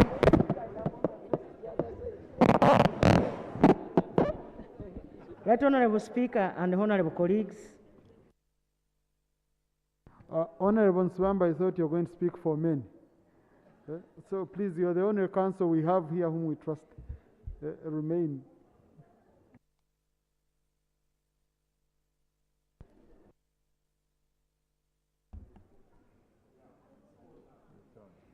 Right Honorable Speaker and honorable members, I got a question from the Honorable Kawalia Abubakar, Member of Parliament, Rubaga, Kampala. He asked the following questions. Let me give the background as he wrote it.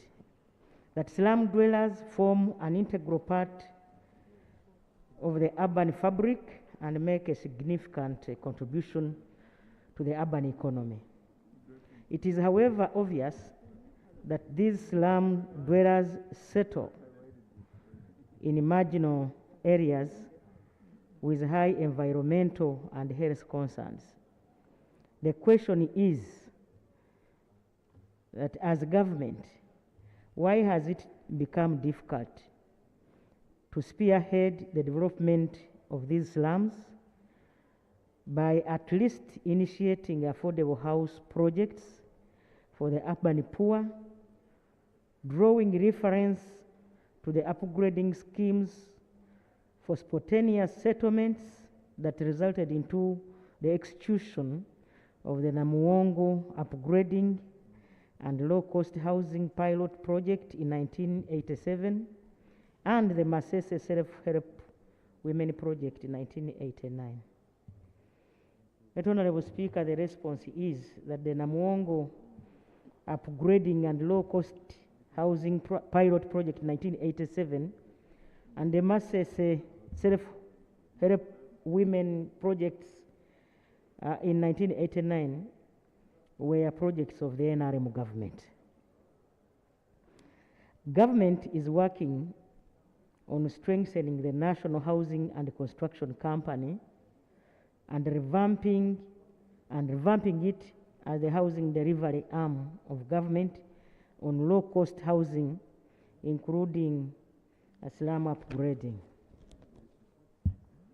Under NDP3, housing is at the center of government development agenda.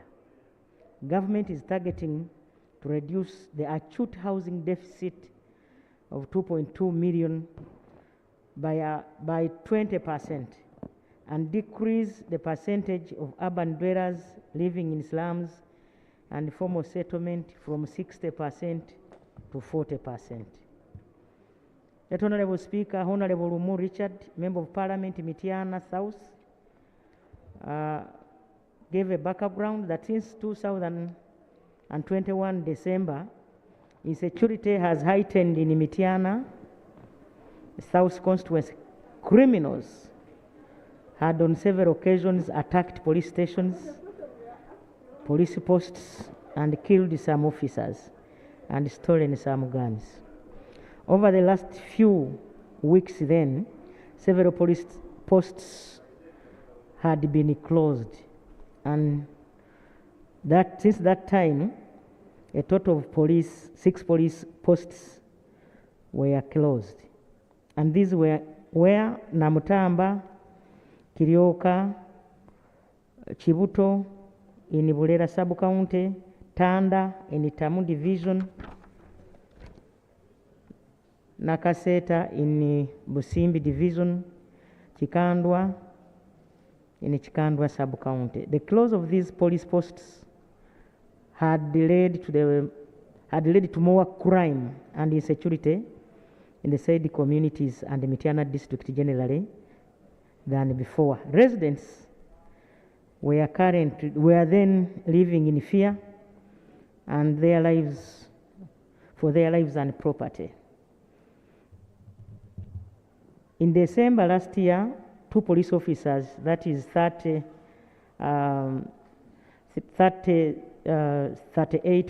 Corporal Okech Alfred and Police Constable Chigongo Moses, were hacked to death by criminals at Sebabo in Sekanyoni Town Council after responding to a robbery call by residents. Surprisingly, according to him, government responded by closing some of the police posts, exacerbating insecurity in those areas then. His question was that, Right Honorable Prime Minister, why were the mentioned police posts closed instead of reinforcing them? And the response is that the joint police forces decided that the police posts that were vulnerable then to such attacks should be reorganized and merged in order to prevent further loss of lives and arms. Accordingly, 5, not 6 police posts were merged. These are Namutamba, Chikandwa, Tanda, Kabuto, and Nakaseta. All police officers in these stations were retained. The other question is, what urgent, strategic, and decisive measures does the state have in curbing the alarming crime and insecurity in the Wamara region once for all? Right Honorable Speaker and colleagues, the joint security forces have since carried out specific operations targeting the Ugandan coalition of force for change, that is UCFC in Kampala, Mityana, Wakiso, and Chiboga in the Kasanda districts. 17 suspects were arrested and charged on several counts. All the 5 submachine guns that were robbed by the group were recovered. No further attacks have been registered since that time. The joint security forces continue to work with communities to weed out all elements of criminality. And this is what we are going to do in my brother's constituency. The Honorable Mawanda Mulanga, Member of Parliament, Igala East, Bushenyi District. His background is that he raised the question to me in accordance with Rule 41 that Parliament approved 334 million under Supplementary Schedule 1, financial year 2021-2022 for the Public Service Commission to enable it to conduct recruitment process as a matter of urgency. That was last year. The Public Service Commission commenced the recruitment process to fill the over 80 vacant positions at various levels in KCCA. The process was concluded in December 2021, and the Public Service Commission submitted minutes and names of successful candidates to the Executive Director, KCCA, for appointment. However, the successful candidates have not been appointed. He's also aware that the Public Service Commission communicated to KCCA and the concerned candidates that have failed to secure appointments. The offer and their offer, according to him, was to expire in 30 days. And the question is, can the Right Honourable Prime Minister explain why KCCA has delayed to appoint successful candidates, aware that Public Service Commission submitted a list of all successful candidates for appointments, and that within 30 days, as communicated in the preamble, that the Public Service Commission will, the offer will expire. My response, Right Honourable Speaker, is the Kampala Capital City Authority received the minutes of the Public Service Commission appointing staff that was in December 2021.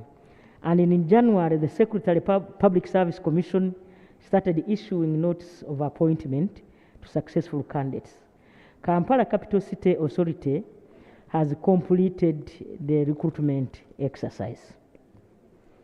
The other question is that the Right Honourable Prime Minister, he wanted me to inform the House when the appointment of successful candidates will be effected. Like I told you earlier, that Kampala Capital City Authority issued appointment letters and successful candidates are already working. They reported for duty in March this year. Honourable Johnson Ebwaru, Member of Parliament for Soroti West Division, Soroti City. He gave a background that in April 2021, this Parliament honoured a 15-member medical team of Soroti Hospital for successfully conducting a surgery involving the separation of the conjoined twins. The surgery took place in Soroti Referral Hospital 6 days after the twins were condemned by Mulago National Referral Hospital and referred back to Soroti without help. Parliament noted that the Soroti Regional Referral Hospital only operates 40% of its capacity.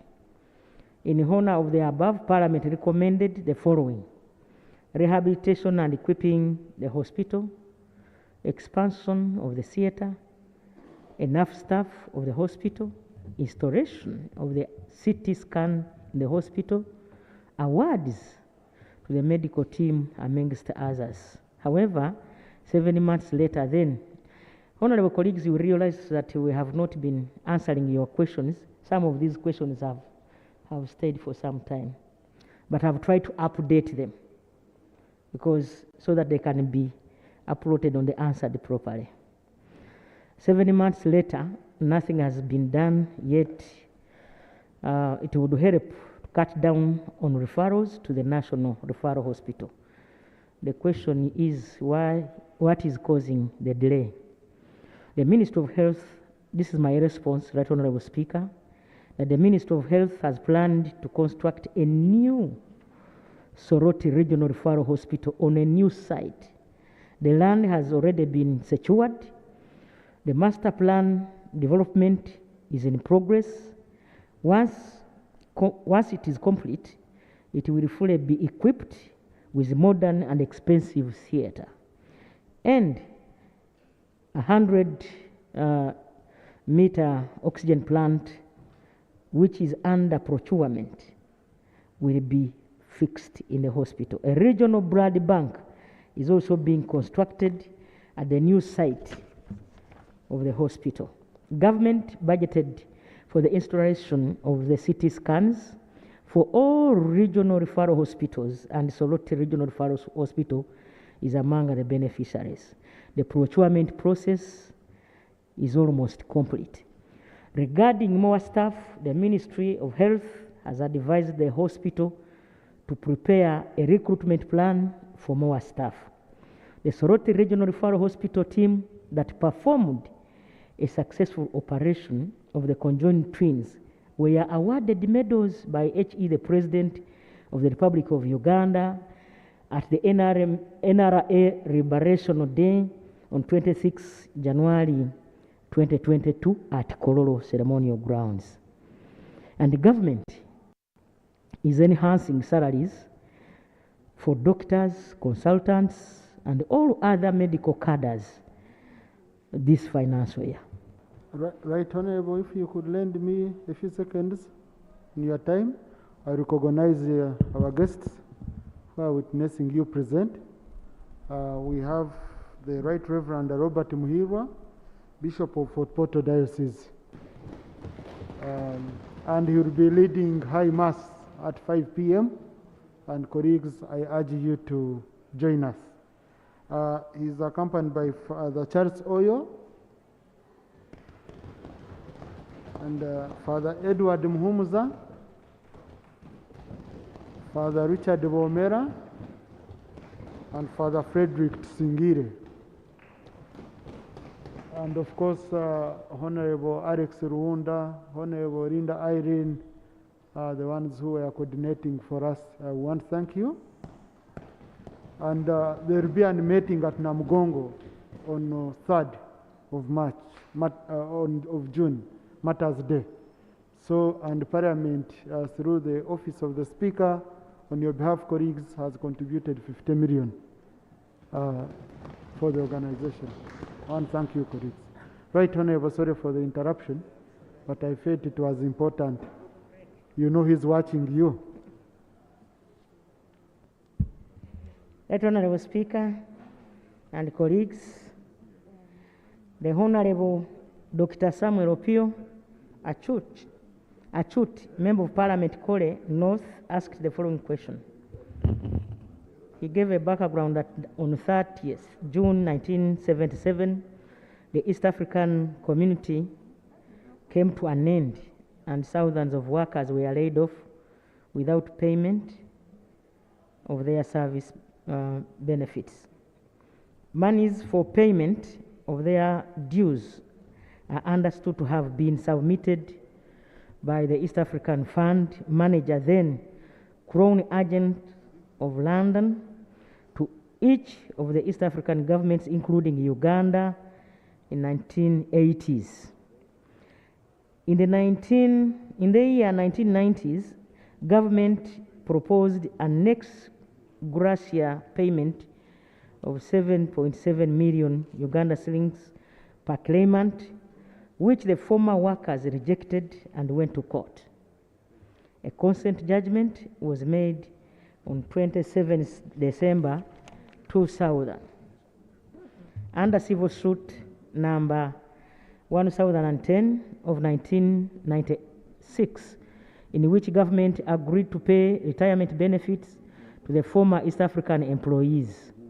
The payments included pension arrears and pension for the pensionable employees, service gratuity and repayment of provident fund contributions, accrued leave, among others. They were also entitled to 7% simple interest on delayed payment. The question was that why hasn't government completed payments to the former East African employees 44 years later? My response, Right Honorable Speaker and colleagues, is that it is not true that government hasn't completed payments to the former East African employees. Government constituted an interministerial task force and made recommendations in the year 2000 to pay pensions and gratuities of former workers of East African community upon verification by the Auditor General. These included pension and gratuity for those who served for at least 10 years. Government is currently paying 485 pensioners through Ministry of East African Community Affairs on a monthly basis. The verified pensioners were paid their entitlement, including 70% simple interest as directed by court. The Honorable Zake Francis, Member of Parliament, Mityana Municipality, Mityana District, asked the following questions, but he gave a background. That on 18th November 2020, Uganda Police Force officers arrested the new president, His Excellency Robert Kyagulanyi Ssentamu, from a presidential campaign rally he staged in Iruka district. In response to the arrest, peaceful protests broke out across the country, particularly in Kampala metropolitan area. In order to quell the same, security operatives, mostly putting on plain clothes, conducted a shoot-to-kill operation on 18th and 19th November 2020 that resulted in two massacres of several citizens who died innocently. The question to me is, did the government punish the security officers responsible for shooting dead innocent civilians during the protests of 18th and 19th November 2020? If yes, what sort of punishment were made to whom specifically? The response is government has taken steps to apprehend the culprits. So far, 2 officers have been charged and convicted accordingly. Thus, Mustafa Sali and Augustine Mugisha were charged for murder, convicted and sentenced to 35 years and life imprisonment, respectively. The other question is, who was the overall commander of the security officers who participated in the shooting against the protesters? Honorable Speaker, this was a joint security operation by Uganda Police Force and Uganda People's Defense Forces. This was done by operational and tactical commanders who were responsible to the Inspector General of Police and the Chief of Defense Forces. The other question, when and how exactly is government planning to compensate the families of the innocent civilians shot dead by security officers during the said process? The answer from government is that government is verifying the lists of the affected people. As soon as the exercise is done or complete, the affected families will be compensated accordingly. The last question that was posed is there an official report about the shooting by security officers during the protests? Then, and this is the last question. Honorable members, A report was presented here before Parliament by the then Minister for Internal Affairs, the Honorable J.J. Odong, and I believe Parliament has this report. Honorable Speaker, I have only used 22 minutes. Thank you so much. Thank you, Right Honourable Prime Minister. Honourable colleagues, of course, you don't debate this, and you don't have any questions. Our rules, which we amended yesterday, will only apply after being gazetted. So we are still applying Rule 41 as it is. If you thought you're going to start oral questions, please be patient, okay? Yes, we have a debate on an important report, but the Leader of Opposition has a right of reply or comment. So, Leader of Opposition, anything? On the Prime Minister's time? No, I shouldn't be forcing you to say. You have anything you want to say? Yeah. On submission of the Prime Minister. Thank you, Right Honourable Speaker. On behalf of the Leader of Opposition, I would like to clearly bring out the issue of the spoiled police stations. The police stations have been combined, some have been reported to be combined, but the issue of members, community members requesting members of Parliament to help them revamp the police stations by asking building materials, land, and everything. And all that pressure is put on many of the members of Parliament. So we would request the Prime Minister's office to give notice to the respective districts, especially the DPCs, to communicate to the respective communities about the merger of some police stations, and that they should not expect any help, and that when they pressurize the members of Parliament, these police stations will not come into force, as they will not be supported by the line structures. That was one of the comments. Thank you so much for the opportunity. Thank you, Right Honourable Prime Minister. Right Honourable Prime Minister,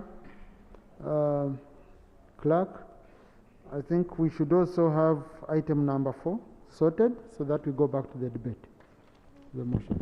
Item number 4, statement of government business of the succeeding week. Prime Minister.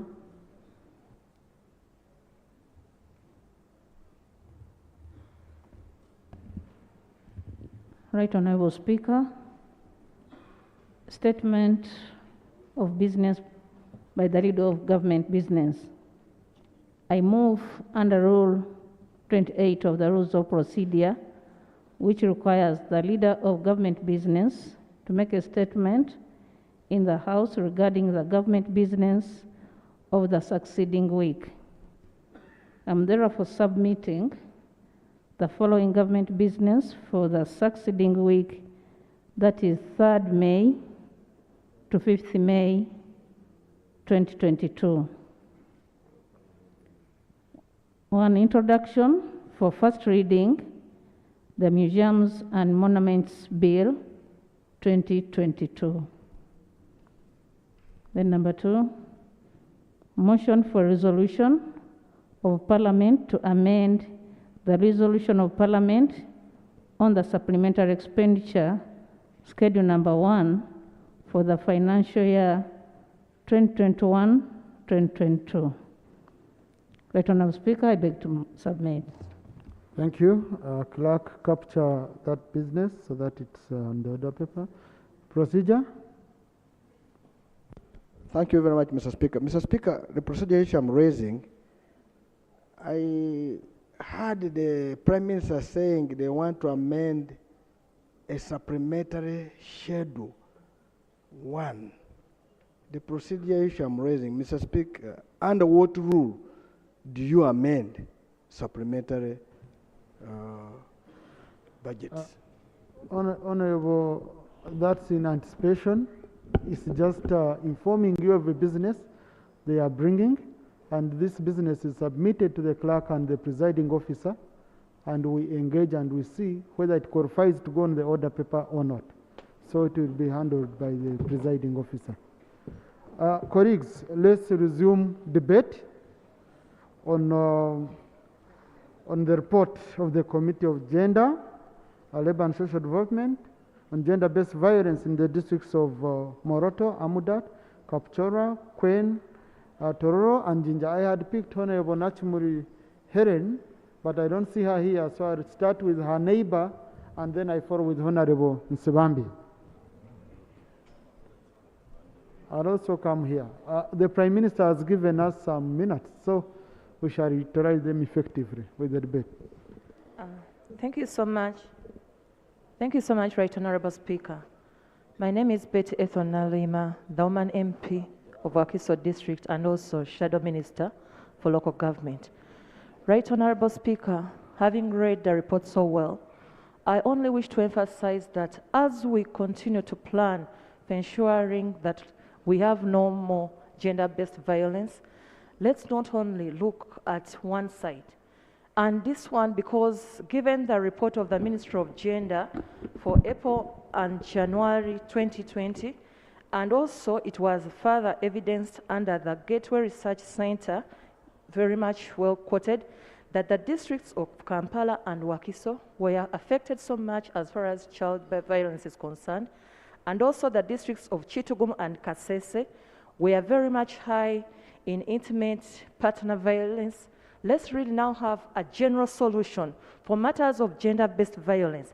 And given that local governments are very key in ensuring that, that gender-based violence is solved, the office of the CDO members, I continue to emphasize, let's see to it that we have decentralization, and let's go further and check, are we having districts that are well facilitated so that we ensure that these CDOs are able to reach out, timely reaching out, and also are able to solve those issues. Because at the center, even at the ministry level, we shall not dwell with gender-based violence when we are expecting officials to come from the center and check. So let's take it on as we plan to see that we eliminate gender-based violence and facilitate so much the local governments and the community development officers such that at the end of it we can achieve together. I submit. Thank you, Honorable Narima. Honorable Yusuf Nsibambi. Thank you very much, Right Honorable Speaker. I would like to thank the committee for the report, but I find a problem that we are looking at this issue in terms of punitive action and the law. I know we are legislators, we are supposed to make laws, but looking at it from the perspective of punishments, police enforcement, I think we are missing the point. As we talk right now, this issue has been going on over and over. But if you look at the families or the communities affected, these are communities whose economic empowerment is lacking. So I think we should really call upon the Ministry of Gender to come up with a specific budget, specifically for the vulnerable communities in matters to do with mutilation. You should now think about establishment of schools, sensitizing people, and change the mindset. Then specifically, you also have to address matters to do with the economy in those specific areas. I can assure you we all have our backgrounds, but no member of parliament can subject her daughter to genital mutilation. Why? Because we had the opportunity to go to school and good schools, and really were sensitized that this is really not only a cultural issue, but it is a violation of human rights. So whether you build hospitals to treat those people who are now affected by this kind of I don't say primitive culture. You see, you are now treating a person who is already subjected to that kind of violence. So I think we... Thank you, Honorable. I remember he's raising a very important point. When he was my lecturer of law, he used to emphasize that the law fits in society, not society fitting in the law. So the moment you just go for only punitive mechanisms, and then they clash with the culture, then you'll find that the society is failing to fit within the law. So I think it's very, very important that we emphasize it to ensure that indeed. So you'll allow me to just pick a few people here, then I come at the center and I come here, colleagues, okay? I'm going to come here, Honorable Chon. I'll pick Honorable Sewungu. Leader of opposition, you among the pot conclude on the report. Honorable Sewungu, Eyats, Honorable Nabukera, I'll pick Honorable Nancy Achora and Honorable Kabashari Ranaume first. That's Father Onen? No, that's not Father Charles Onen. Oh, okay. Yes. Thank you, Honorable Speaker. Colleagues, if you can notice what I followed, let me be sincere. I first picked colleagues who have been here since 2 p.m. Yes, I want to start rewarding people who come and hear much earlier. I think it's very, very important. So, Honorable Sewungu. Thank you, Honorable Speaker, and I've been here since 2 p.m. Honorable Katsaba, I'll give you a chance. Right, Honorable Speaker and Honorable members. First of all, let me thank the chair of the committee. The methods of controlling gender violence are very simple, but not practiced in this country. Right, Honorable Speaker, as Honorable Smabia has said, talk about schools. Schools were competing. Every year there were themes they could compete on. But as we talk now, there's no single school in Uganda that can afford buying a set of drums, training teachers.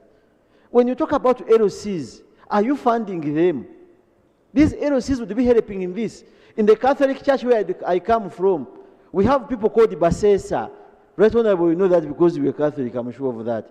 Now, these people, when you are getting married, they sit you for 3 months training you for your marriage. If you get disputes at home, they come in to help you. All these are no longer in practice. When you talk about police, Right Honorable Speaker, go and look for any police post or anywhere where these people are in charge of gender-given facilitation. People are fighting, they are killing themselves, but even at police where you are sending them, policemen are beating their women and women are shooting their husbands. Now, how do you get a solution of gender violence where you are taking problems, also are suffering from the same problem? Right, Honorable Speaker, let us go back to the norms of the schools.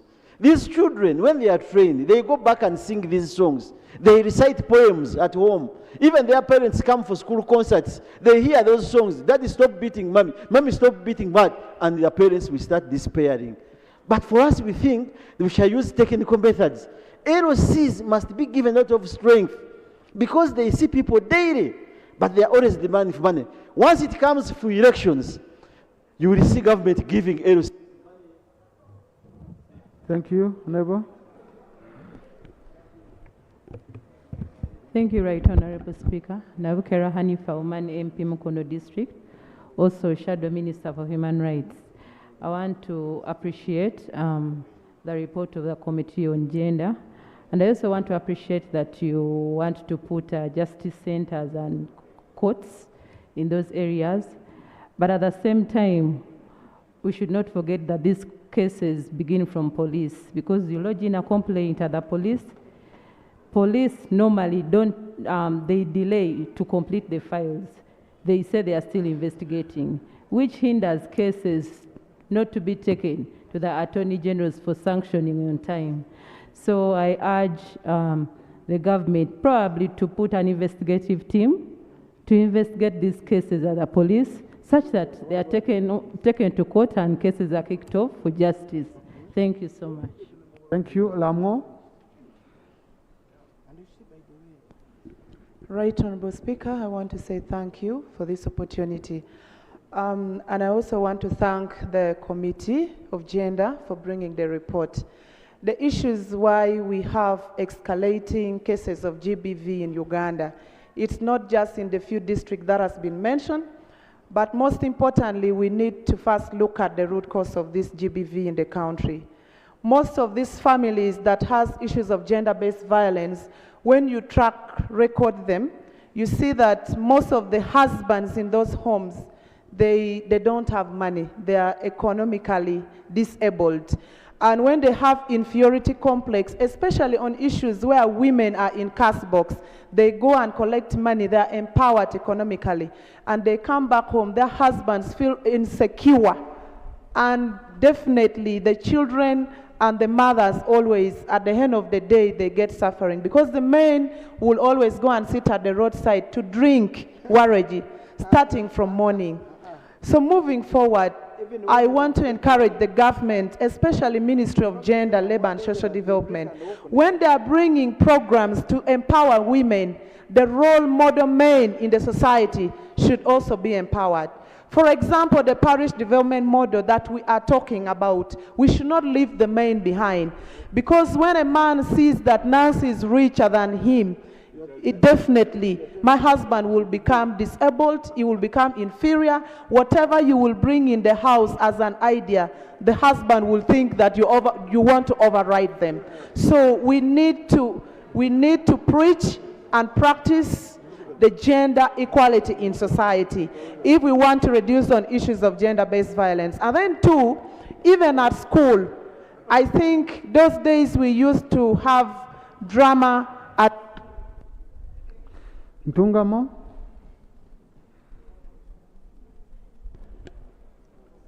Thank you so much, Mr. Speaker. I think I should not be different. I should also, much as it is late, congratulate you for attaining that seat. Mr. Speaker, I would like to thank the committee for the recommendations that they have put to at least minimize this gender violence. The main cause of gender violence to me is poverty. And the causes of poverty are several, which have been, most of them have been highlighted in the committee report. Because if they talk of education, they talk of justice, they talk of health. If you give health units, if you give police money, if you give this gender ministry money to do mobilization, then you would have covered most of these gender violence problems. So, Mr. Speaker, many times we pass recommendations and resolutions in this parliament, which are very, very vital and important, but they are kept. I'm praying that we take this report seriously to cater for, at least it will reduce this gender violence problems in these given areas. Mr. Speaker, I thank you and I pray that we take it like that. Kasese, then I come Rwampara, I go here. Thank you very much, Mr. Speaker, sir. And I want to thank the committee for that authoritative report. Mr. Speaker, sir, I think one of the things that our interventions are not making a lot of impact is that our interventions are not anchored on evidence, research, facts, and data. Mr. Speaker, sir, I think this parliament is supposed to be a consumer of knowledge. We don't have the ability to generate or to produce knowledge. Knowledge producers are universities, colleges, and other institutions. Mr. Speaker, sir, I would have really loved a situation where we have citations from peer-reviewed international journals. And Mr. Speaker, sir, you as a leader at Makerere University, you're fully aware that that university has a School of Gender and Women's Studies. How I would have loved and enjoyed the committee and the leadership of the committee to align or to contact the school so that they can be in a position to tap into the knowledge base and the knowledge resources. Not only that, Mr. Speaker, sir, just very recently we're looking at animal disease outbreaks. I was shocked a minister coming here before the floor and had nothing to talk about the cost. Rampara, I'll pick Honorable Awich, that's Kabela Maido. I pick, let me do this, I'll pick Rampara, Kabela Maido. I come to Kapchora, Honorable Chemutai. I come to, okay, Napaka because of Karamoja, Fort Poto, Otuke, Youth, and I conclude with Chair and the Minister. Mama Imat, you get it. Thank you. Let's do quick. Thank you, Mr. Speaker, and let me take the honor to also congratulate you for assuming that position. Mr. Speaker, I rightly believe that GBV, to end it, we need a multi-sectoral approach. And for this, I commend the committee and the chair for elaborately prescribing the causes. But I may say that we need to take a keener interest in exploring the existing alternative dispute resolutions in our communities. Mr. Speaker and honorable members, you know that where we come from, we have different culture, and to begin to think we can alienate this culture and not integrate it in the legalese, in the laws that we are doing, I think we would not achieve as much as we'd want. Importantly also is the issue of financial inclusion. For me, at this time, through you, Mr. Speaker, we know that one of the leading causes is access to the resources in our communities. It is at this time that I would look at and wish to pray that the Ministry of Gender looks at all these funds that we have, at the opportunity that we have, the parish development model. I am a champion that these web funds, you integrate them into the parish development model, and we make increased access of funds to the women at the lower local level. Two, also importantly, the office of the probation officers. If you go in all local governments, this is the most unfunded office. Kabela Maido. Thank you, Right Honorable Speaker. For record purposes, I'm Jenna Wich, Doman MP of Kabela Maido District. I am just up to add on my voice that my fellow leaders, the issue of gender-based violence is a very serious matter. But in some cases, even in our own districts, even as leaders, we are perpetrators of this problem. I want to pray and I want to request my fellow leaders, let us try our best to be exemplary. Let us try to work together with the DCDOs, together with the CDOs, sub-county chiefs. Sometimes we go out to sort out cases and you find that your fellow leader is a victim. It becomes very difficult to talk with the police. I pray that when we go back home, let us be exemplary. Every platform that we get to exercise our duty of speaking to our voters, let us make sure that we put in us lot on the issue of what? Gender-based violences. But if you are yourself a victim, nobody will listen to you. I thank you all. Thank you, Kapchora. And you see, when I'm picking, I know people from the different areas. Like I know Sebei. I know how many MPs I pick from Sebei. So I know my sister Evelyn Chemtai wants to speak, but Kapchora also is a neighbor. Because this is Bukwa, this is Kapchora. So we try to balance. Yeah. Thank you, Right Honorable Speaker, for giving me this opportunity. I would like to take this opportunity to thank you and congratulate you upon your new job. Right Honorable Speaker, I'd like to start by answering a question which was asked by the chairperson of WAPA. She wanted to know whether the culprits of some of these gender-based violences whether we have reports of such cases. I want to report that in the year 2014 in Kapchora district, the government imprisoned 7 women who got FGM, who underwent FGM. 7 women. These were women, married women, with children in their homes. So they were put in for 6 months. They left the families suffered so much. And so the whole district cried. And they went to the president, asked for pardon. And the president indeed gave pardon to these women after 6 months. So at least since that time, since these women were put in, I have never seen any FGM being practiced in Kapchora since 2014.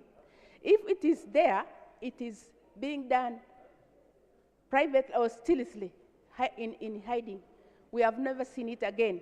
So this shows us that when we enforce laws,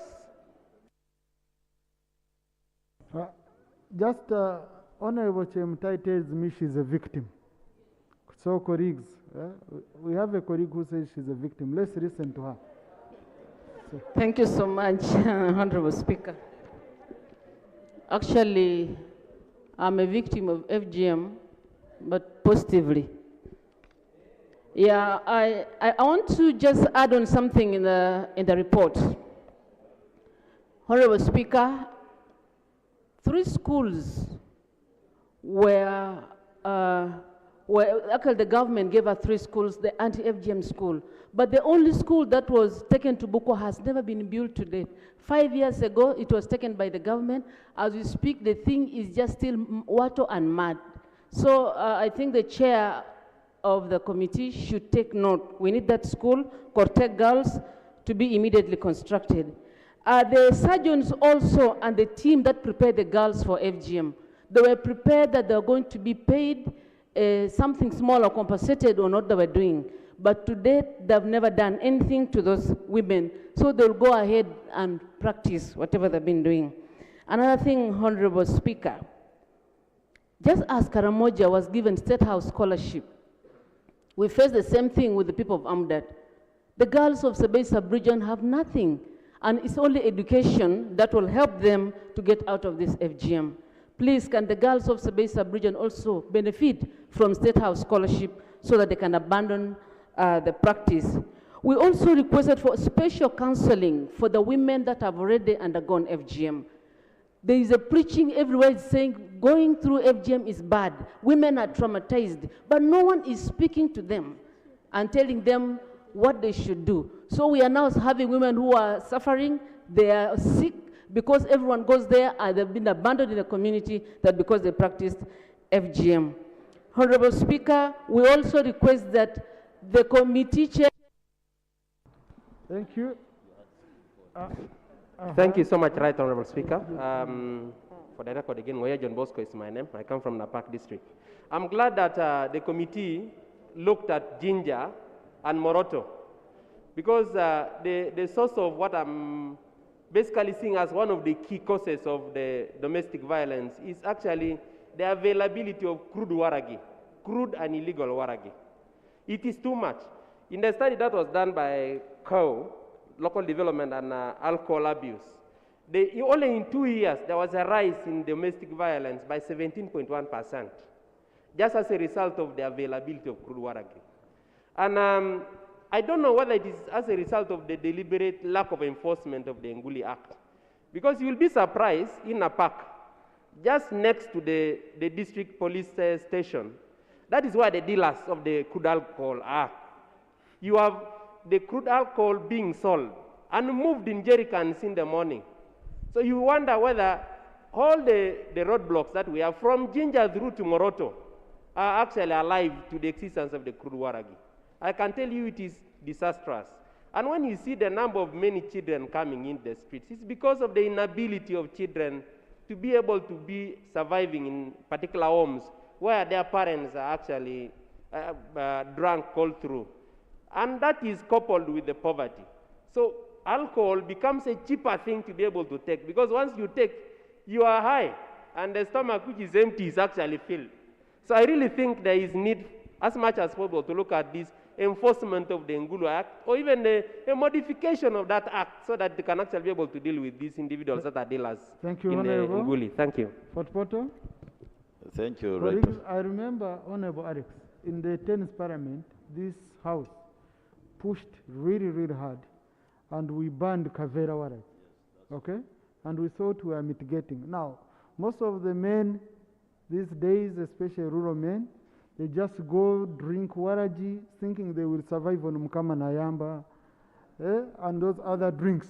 They reach home, when they fail to perform, and women complain, the women are beaten. So the issues are many, you know, this is reality.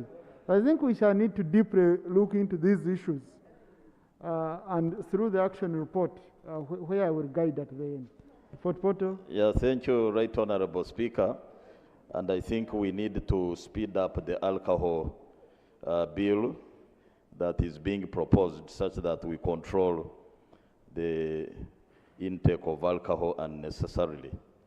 Right Honorable Speaker, on page 20 of the report, I'm disturbed by the fact that the committee needs 10 billion, but this is in unfunded priority. Yet, we are in dire need of seeing the refurbishment, equipping, and retooling of all the vocational rehabilitation centers. But this is within our control, Right Honorable Speaker, because we are into the budget process. And I think the committee must have really ensured that this money is got because this was in the budget framework paper. I hope that this time round it is really given a priority. I'm seeing the Minister of State for Finance nodding vertically, looking at me, which is very good.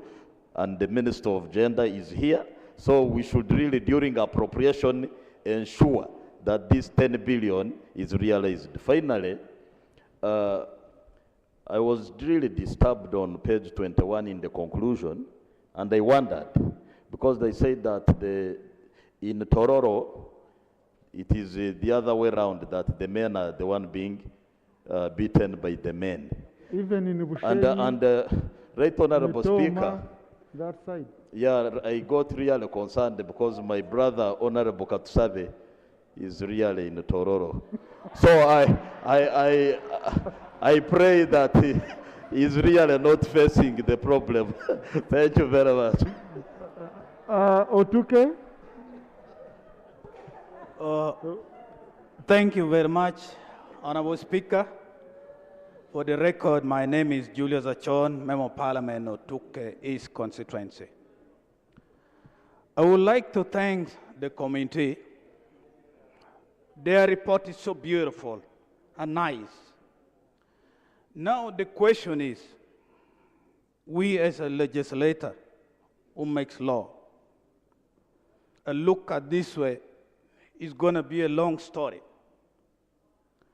What causes most problem in this country of ours, Uganda, and what bring all this gender abuse? Honorable Speaker, I think one, lack of jobs. For example, last year, you see when the lockdown for COVID came, then also we had the drought. There was no rain. You find youth are busy playing cards. After playing cards, they have to go back home jobless, very energetic. When somebody is not doing anything and goes back with that kind of energy, you see things would mess up in the homestead. So I request government really to make sure when we men, including me, I think when we work harder, you don't do those dirty games. Honorable Speaker, secondly, they must also force all these youth to go to school. Some are so They just play anyhow. They don't care about going to school, Honorable Speaker. For example, one of the village in my constituent, you find a young man having 3 women. Imagine having 3 women, you are having children after. Now they... Youth Western. Thank you, Right Honorable Speaker, for the opportunity.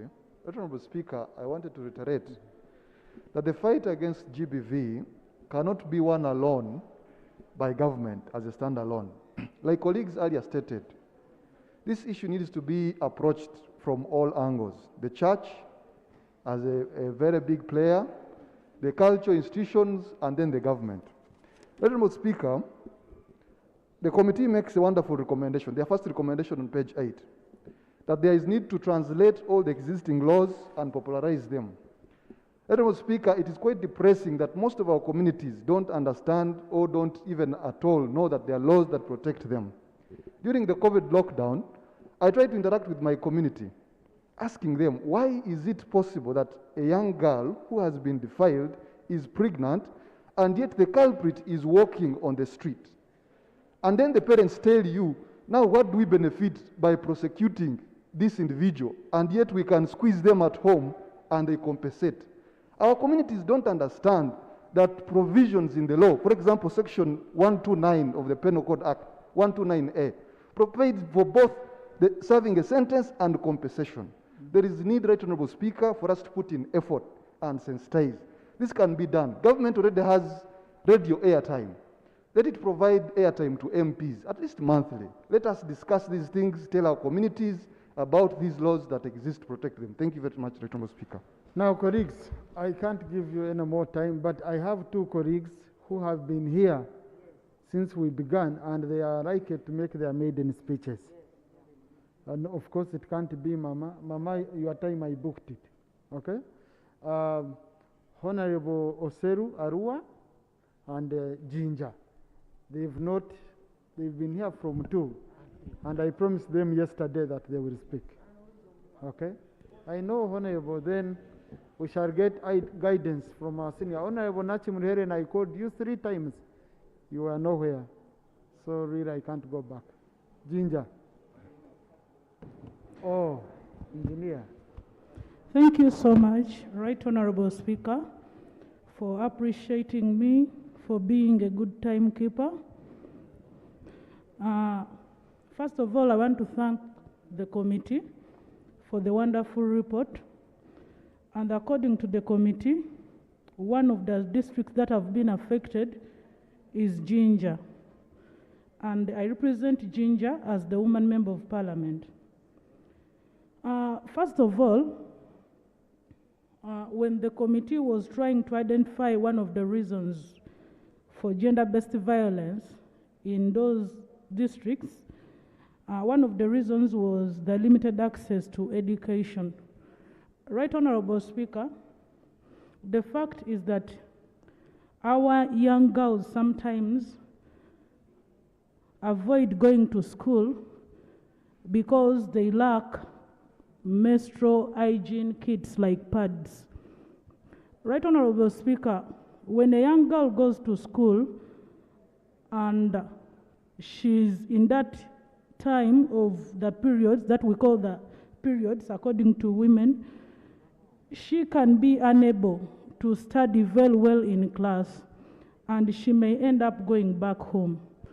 Right Honorable Speaker, my prayer is that the Ministry of Finance should sit and see how they can scrap off taxes for menstrual hygiene kits like pads so that our young girls are able to afford them. Information denied. So that our young girls are able to get the pads and be able to attend schools. Arua. Thank you, Right Honorable Speaker. I condemn gender-based violence as the strongest term, Right Honorable Speaker. This is a matter that cuts across the regions. Where I come from in Arua, recently we experienced a similar thing like this. There's a husband pushed his hand under the woman's vagina and pulled whatever things he could drag off. And then from there, he took off till date. We are looking for him, but he has disappeared and the woman has died. So, when we talk about gender-based violence, it's not just a joke. Really, in West Nile, most of our women provide for our husbands. And you find when men come back and they find there's no food and they're hungry, definitely they will launch their anger on the women. So I think one of the causes to this gender-based violence is also hunger too as well. I therefore request the government that we have local councils in place. Why don't we invest in the local councils that we have such that they can be able to put for us facilities in place and they counsel some of our women, and even to the women too as well. We choose to keep quiet when we are being abused until when we are physical injured. That's when now you'll see women reporting. I now therefore request government to fund account, even to invest in judiciary too as well. These issues of delaying cases in the courts is not good really. Those who are criminals, who are found doing these kind of things should be apprehended immediately. I submit, Right Honorable Speaker. Thank you. Now, colleagues, Minister of Gender, I have seen the presidential directive on us increasing money for culture leaders, culture institutions. We give them 60 million per month, then we give them cars, we do what? You see, when you take government money, you should account. We have some of the culture institutions even supporting some of these barbaric acts. Some of them are deeply rooted in culture. So I implore you to work with the culture institutions to fight these barbaric acts in community. You know, some of them take them as part of culture.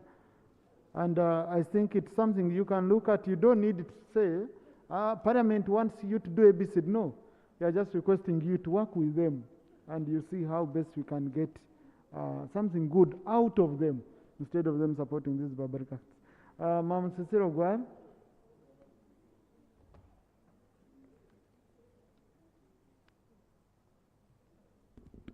Thank you, Speaker, for recognizing me.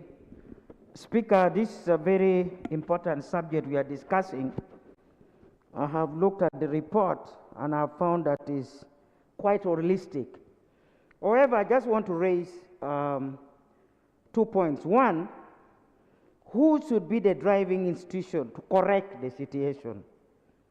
You find that the executive, who should be at the forefront, it was until recently that the executive realized that women exist with distinguished qualification and are able to be placed in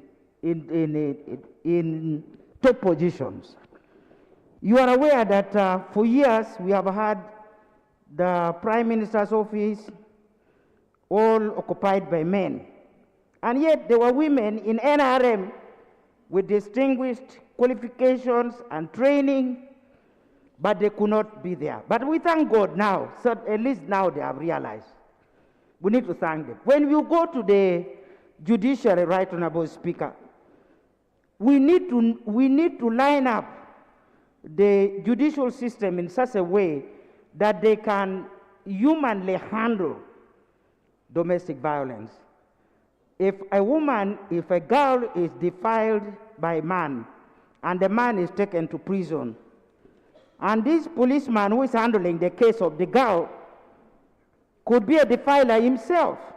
So I think the judicial system needs to be restructured to take care of domestic violence cases. Thirdly, Right Honorable Speaker, I have looked at the law. The law is quite good. But unfortunately, Right Honorable Speaker, Leader of Opposition. Thank you, Right Honorable Speaker. We have looked at the report, and thanks to the committee for the compilations. There are some recommendations, especially on the need to increase on the number of courts. However, we are also requesting that the number of judges and judicial staff be increased to offset the backlogs. And then we also requests that the judges are appointed by an independent body other than the president, such that they are able to actually offset some of our complaints independently as well, and let the commission to bring in the judges and the judicial officers be approved by Parliament. This is going to help us, because when these judges and judicial staff are serving on behalf of the people, we believe that the quality of their ruling is for the people as well. There has been a recommendation for establishment of more technical schools in the quoted regions. But we are calling on the implementation of the NRM manifesto of having a primary school in every parish, a secondary school in every sub-county, and a technical institute in every region. Such that recently you saw Karamajongs, when they were taken back to their place as if they were not happy. If they run to Kampala and a technical school is in Chiboga, we can even take some of them to a technical school in another district.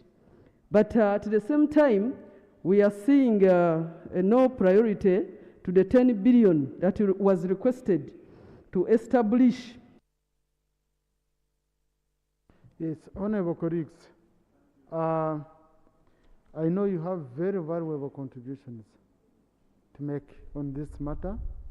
For example, Honorable Aparot Christine Kumi, she wrote me a sheet showing me how they allocate only 10 million shillings to every year to the fighting of GBV in Kumi. You know, this is very meager. So I don't see the chair of the committee here, but in the interest of time, and Honorable Minister, these are issues where we don't need responses now. So I'm going to invoke Rule 220. I request the Prime Minister to do an interministerial study, because this is beyond gender. It includes education, it includes justice, it includes, though gender is the main ministry. But the Prime Minister, you do an interministerial coordination, and in 6 months, you come back with a comprehensive action taken report on the issues raised. Even, yes, in because religious organizations are under means of gender, okay? So Honorable Cecile Ogwad, kindly please, time is not on our side, the bishop is already waiting. I have good manners. So I want to put a question that the report of the Committee on Gender, Labor and Social Development on gender-based violence in the districts of Moroto, Amudat, Kapchora, Kwen, Tororo, and Jinja be adopted with other recommendations that have come from members, which can be extracted and submitted. Those in favor say aye, those against say no. Aye. Thank you, honorable colleagues. Wow, I'm loving the vibrancy. No, I'm concluding, so I don't see anything wrong with the House. Procedure, we should be having an issue in the House, and I'm adjourning the House to Tuesday, 2 p.m.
Akili, Akili, this is Akili. She has a secret. Tell us, tell us. When the sun goes down, Akili goes to sleep, and she enters a world where all the animals speak. Akili, Akili, Akili, Akili, Akili, Akili, Akili, Akili. But there is something strange about this magic land. The animals speak English which she doesn't understand, but if you help her out, we know it can be done. Akili can learn English and it will be fun. Akili, Akili, Akili, Akili, Akili, Akili.